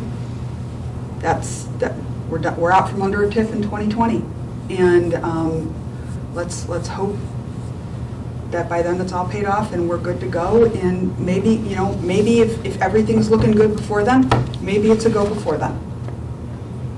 But up until that and these sales tax numbers start to shake out and we can have a little bit better footing and we know what the new sales, the food and beverage tax revenue actually is going to bring us, not just the projected, I need some more solid numbers to stand on. I really do. Yes. Thanks. Oh, well, I'll start off with a couple of questions, a few questions. See if I can read them, get this thing going here. Actually, in actuality, how long was this property for sale? How long was it on the market before we closed up the RFP? So we did 2 RFPs. We did an informal one through the EDC that was open for, it was right before October to Christmas, right? So 50-ish days, 50 to 60 days. And then we did the formal RFP, which was open for 45 to 50, released in early November, due in 50, 60-ish, 45 to 60, somewhere around there. So we're talking, what, 3-4 months total? Yes, sir. And it really wasn't, you know, it's not like selling your house. And I think we had this basically on the market and publicized less than the average person puts on, when they put their house on the market. And we have a valuable piece of property here. And you can't expect it to move and get the best options in a short period of time. And that was a pretty short period of time. And so, you know, and whatever goes here is going to be a big project. So we're trying to push this, take a look at these bids in less time than a person tries to sell their house, which gives me pause. I think we should have done longer.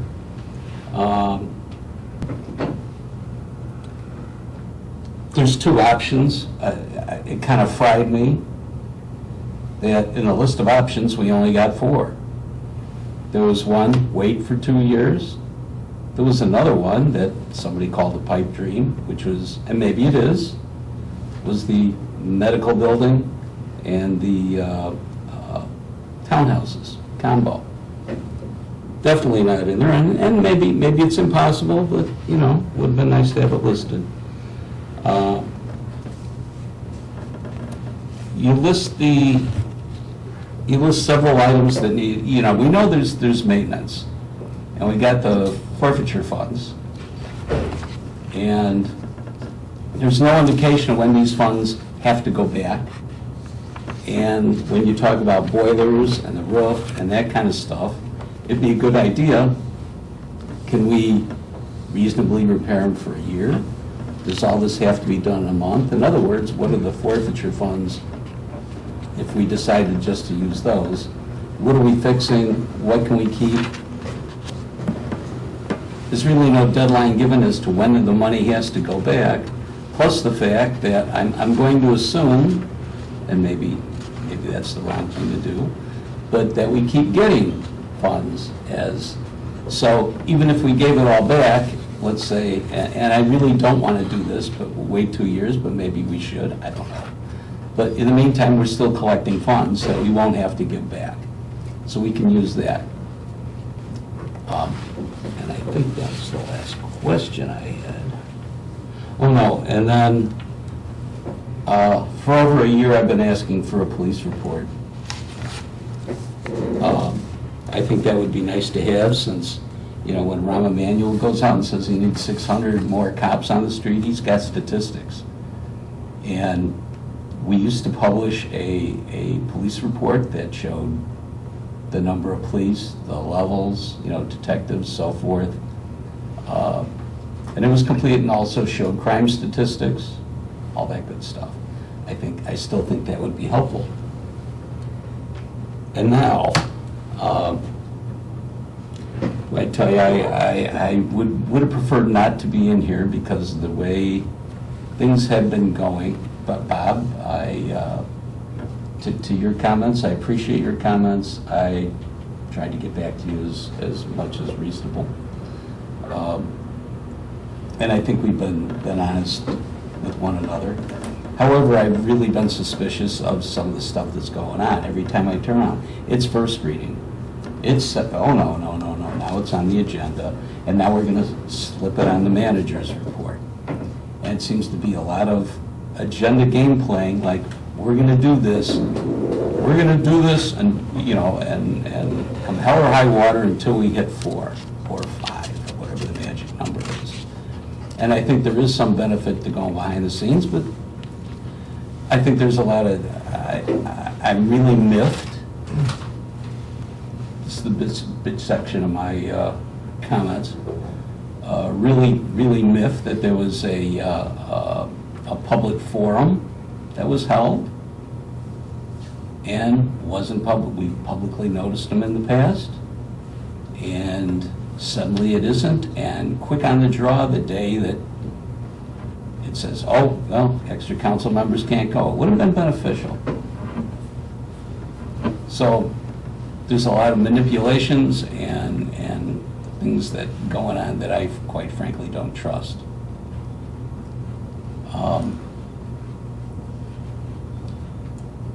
We got these 4 options. I was originally with the medical office building.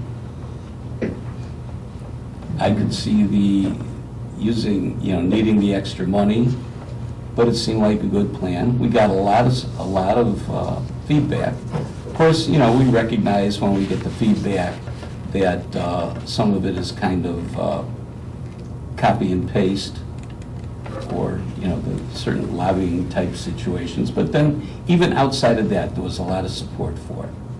Downtown management, the people I talked to, would have preferred the medical office building.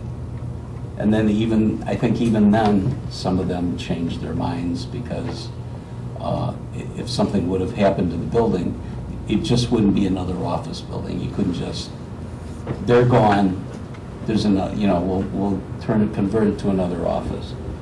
So I think that might have hurt. The apartments, we got a lot of feedback.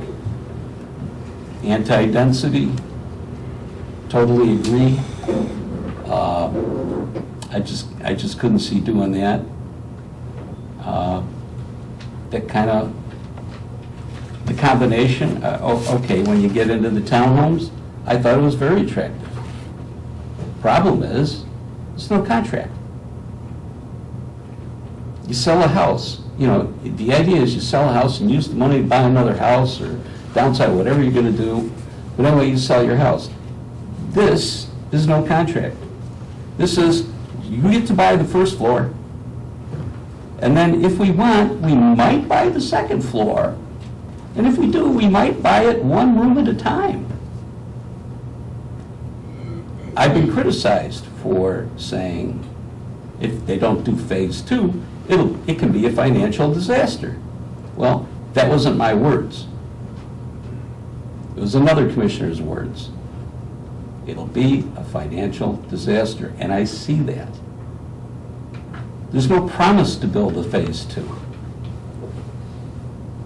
If there was, and in that delay, if they would have, if there was a guarantee, it'd be fine. But there is no guarantee. There is no promise. And they dump it on us, and all the numbers that are given are phony. They just drop on the floor. They don't count anymore. And the idea of numbers, boy, I tell you, we got a budget. People put numbers together, and within 3-4 months, they're out the window. Those numbers just don't. Our budget is critical. And so we're going to tell people, congratulations, Village of Downers Grove residents. You're going to get a tax increase for pensions. You're going to get a tax increase for operations. We're doing probably doing a food and beverage tax. And none of this has to do with facilities. None of this increases facilities. All of this is just to resolve current problems. And you know what's going to happen if we don't resolve this. We're going to wind up with automobile stickers. We're going to wind up with bag taxes, and we're going to wind up with, what's the other, the sugary drinks. which would be a disaster for me. I'd definitely now ship or drink. We're hurting. Everything, I've been accused of hyperbole. I've had more I got more hyperbole in here. I'm the king of hyperbole. Hyperbole is exaggeration, but all the things I exaggerated about seem to be coming to pass, except the national economy. I don't know what's, I don't know. It's not great. So you really can't count on that. The state is already waiting, stealing our, well, not stealing, okay, tough word. They're taking our income tax portion.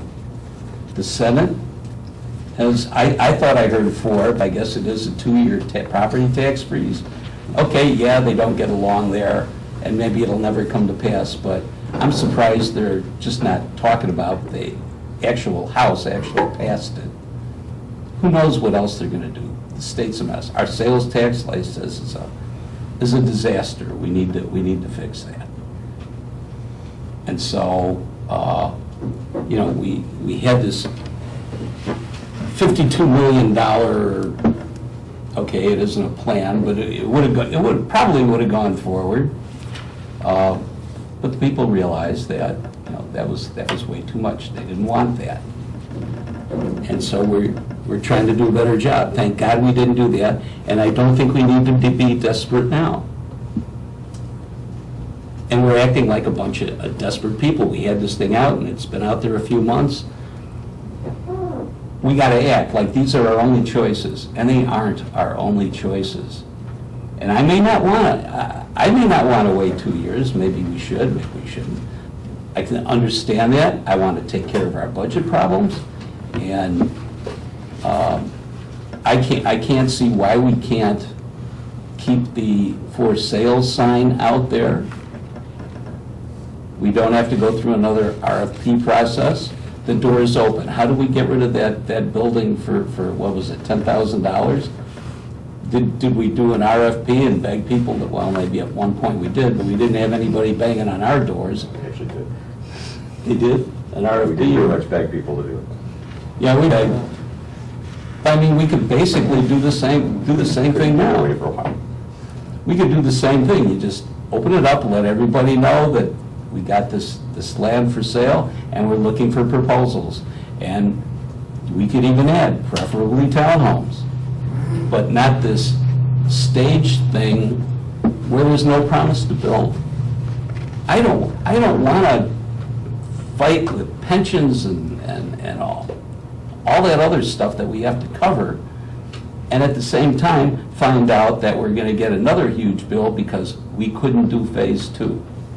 And I know some people are very positive about, oh yeah, well, when it gets dumped and, if it fails, we'll just take it back and we'll be able to sell it. Well, if they aren't going to do phase 2, it's because something's wrong. They aren't selling or the economy's shot.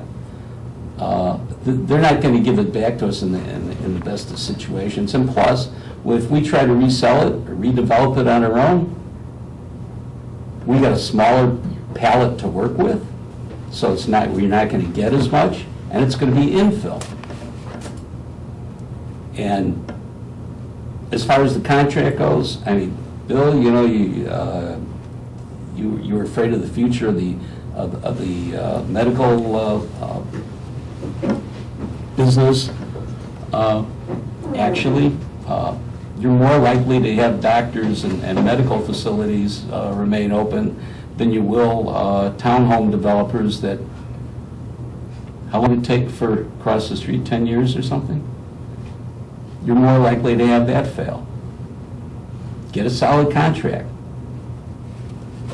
I'm open to suggestions. I would hope we could find something a whole lot better. But the idea that these are our 4 choices, this is all we got, we have to pick one of these, I think is a lot of bull. I think we can do better. And we should try to do better. But in the meantime, I'm worried about our taxes and budget and all that other stuff, so. And that's I hope without hyperbole. So Commissioner Waldeck, I'm going to put your tally over off to the side as well, then is what I'm hearing, right?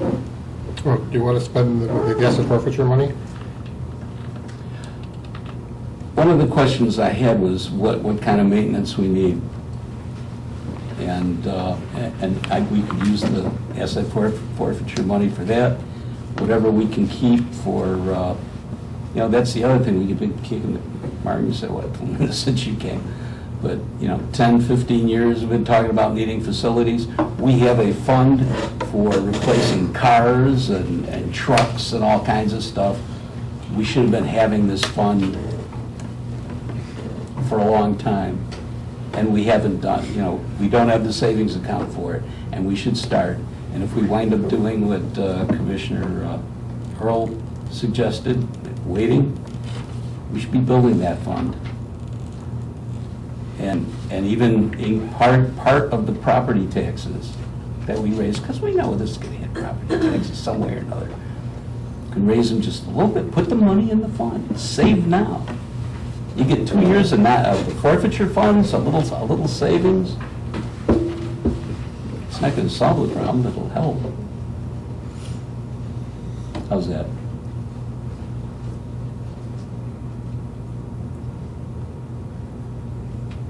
There's 6 marks up there. Okay.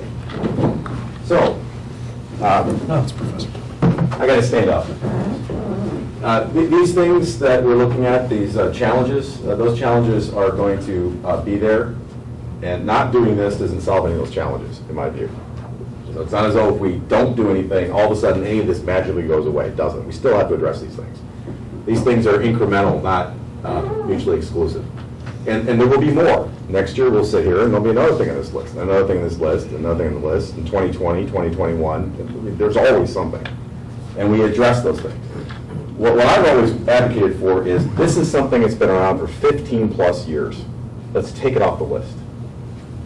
This list is going to grow. Let's not keep this one on here for another 2, 3, 4, 5 years with no definitive when or what the metric is as to when we decide to act. In the meantime, the project costs only go one direction. There's risk of losing funds. As I understand the asset forfeiture, there's no guarantee that we get anything. It's not something that just adds up every year. It doesn't work that way. Meanwhile, we're throwing money at a building that everyone in this room agrees should be bulldozed. And that may be acceptable to some. It's not acceptable to me. It's also not acceptable to me for a plan of action to be do as little as possible. Let's be decisive. Let's actually get this off the list and solve it. This will now then be behind us. Everything we do has risk. Everything. And to think otherwise, you're fooling yourself. I said back when we got these proposals that, of course I'm using purple on purpose, that there was a range of solutions that you could make a reasonable argument for any of those within there. But the key thing to me was they were all within a spectrum that would achieve the objective, which was solving this almost 2-decade-long facilities challenge that has not gotten better. And I've said all along that we can work within this spectrum is fine with me, but all of these things fall within the spectrum of solving the problem. And the key has always been which one of any of those in the spectrum we're actually going to move forward with. I'm willing to move forward. I think Bob said it pretty closely the way I expressed it. I'd move forward with any of these because I've always said from day one, they all fall within the spectrum of acceptable solutions, both from a financial and a risk and a character of the community. They're all on slider scales. You can say some is better than the other, and there are trade-offs, but they all work for me. My key objective continues to be move this forward. I think it'd be a colossal mistake not to. Not a financial disaster, colossal mistake. So I have a little bit of challenge with where I put 3 tally marks. All very helpful and informative.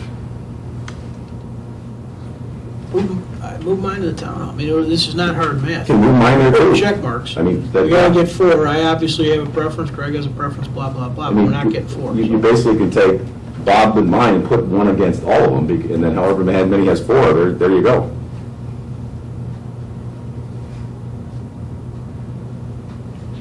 Right, so I've interpreted that as That's what I heard.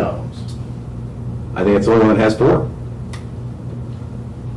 If there was another solution that had 4, then that would be the solution, but that's the only one that has 4. Which one is for? Townhouses. Okay. I don't see 4 for not doing anything.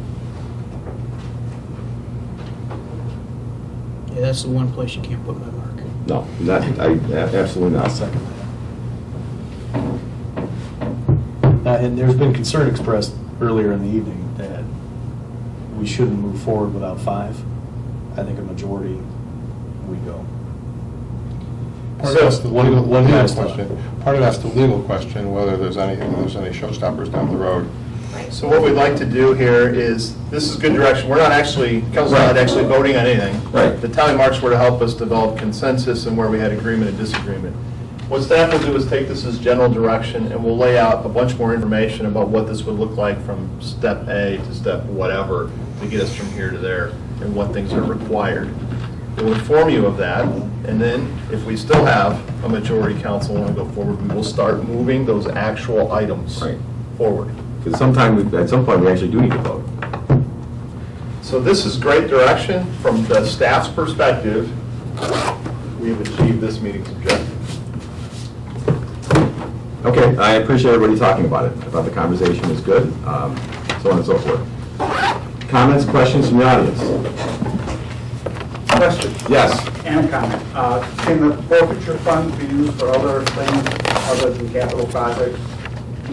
Yes. Like purchasing squad cars? No. They can only be used for things that fall outside of our normal budgetary process for public safety police purposes. That's the question. Comment.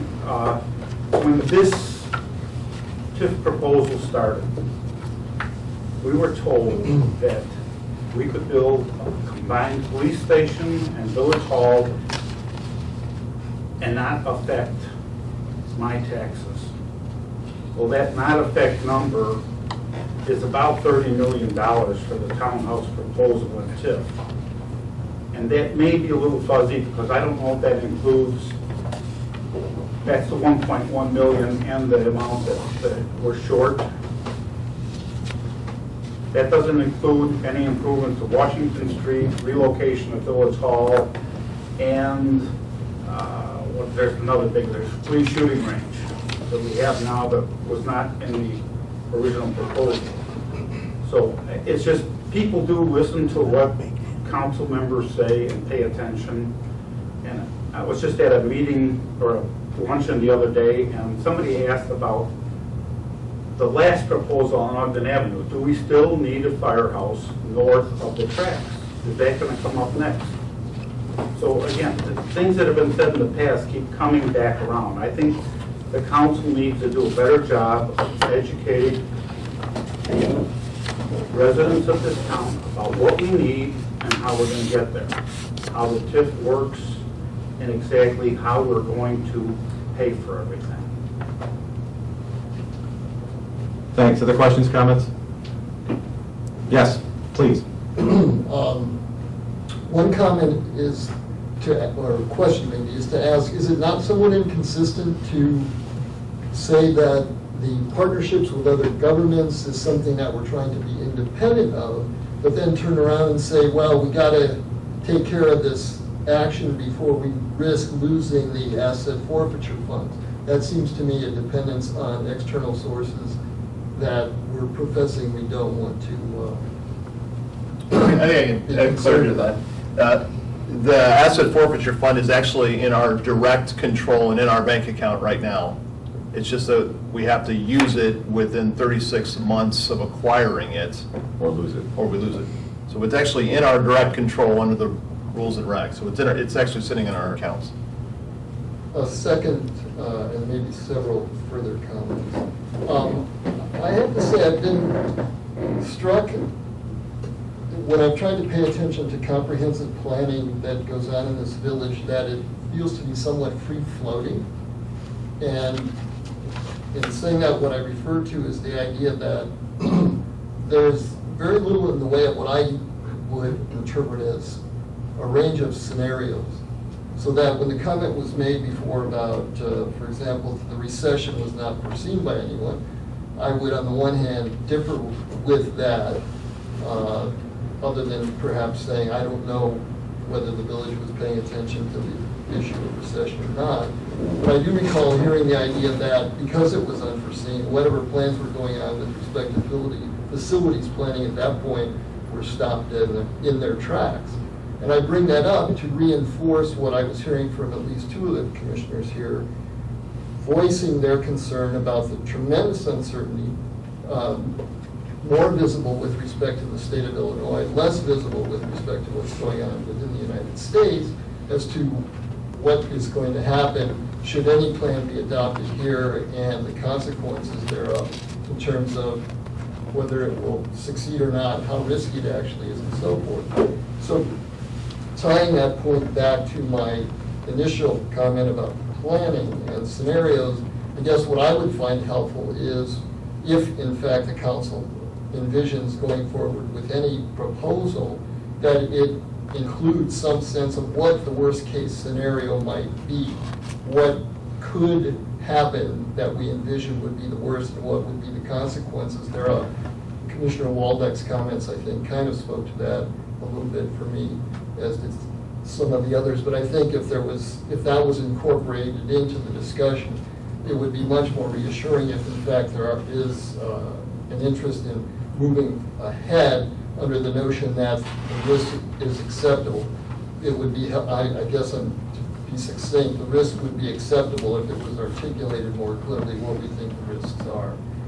And then just as a final comment, I guess, to reiterate other times when I've said this, I personally would welcome people refraining from talking about the state not coming forward with the income tax when there's at the same time the problem from the state's perspective that nobody wants to pay teacher pensions and that sort of thing. And so you could have an effective swap where they would say, well, we'll give you your income tax if you assume the teacher pension funding obligations.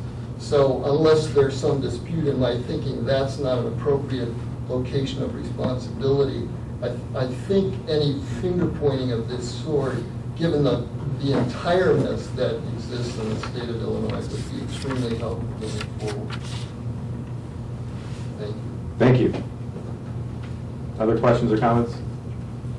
Just a couple of thoughts real quick. This is a good discussion. I mean, it's the first time we've actually heard what the majority of the council has to say. We've heard it before from certain people, but I think it was good, and it's unfortunate that it took this long to get to this position.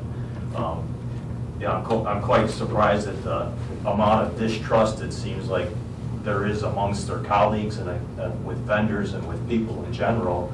I look at, you talk about people moving out of Illinois, I look at it, I'm like, do I want to move out of this town? Because there's just so much trust that people perceive that's out there.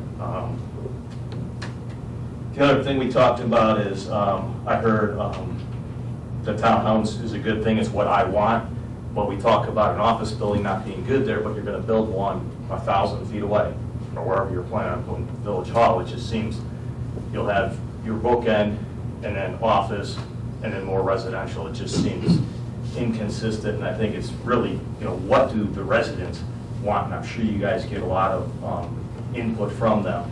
I think there was 3 people that said they were okay with their taxes going up, at least in a public forum, to go with the medical office, which that's the one that I think is the best use for that. It takes the most risk out of everything, in my opinion. And, we've just been talking about this for so long. Clearly, everybody on this council wants to do something. I'm glad that you guys had this meeting to at least try and move the ball along, because, we're taking so much staff time. It's a big deal. It's a big undertaking, but we talk about costs going up, but the 10 years going down, so money's getting cheaper. Is it going to be that way forever? Probably not, but we get the benefit of it. So I certainly appreciate the job you guys do as our commissioners, and I'm glad you had this conversation. Thanks for being here. Other questions or comments? All right, well, thanks for those who did comment. I don't think we have anything further to do. Move to adjourn. Motion to adjourn. All in favor? Aye. We're adjourned. Good night. Thank you.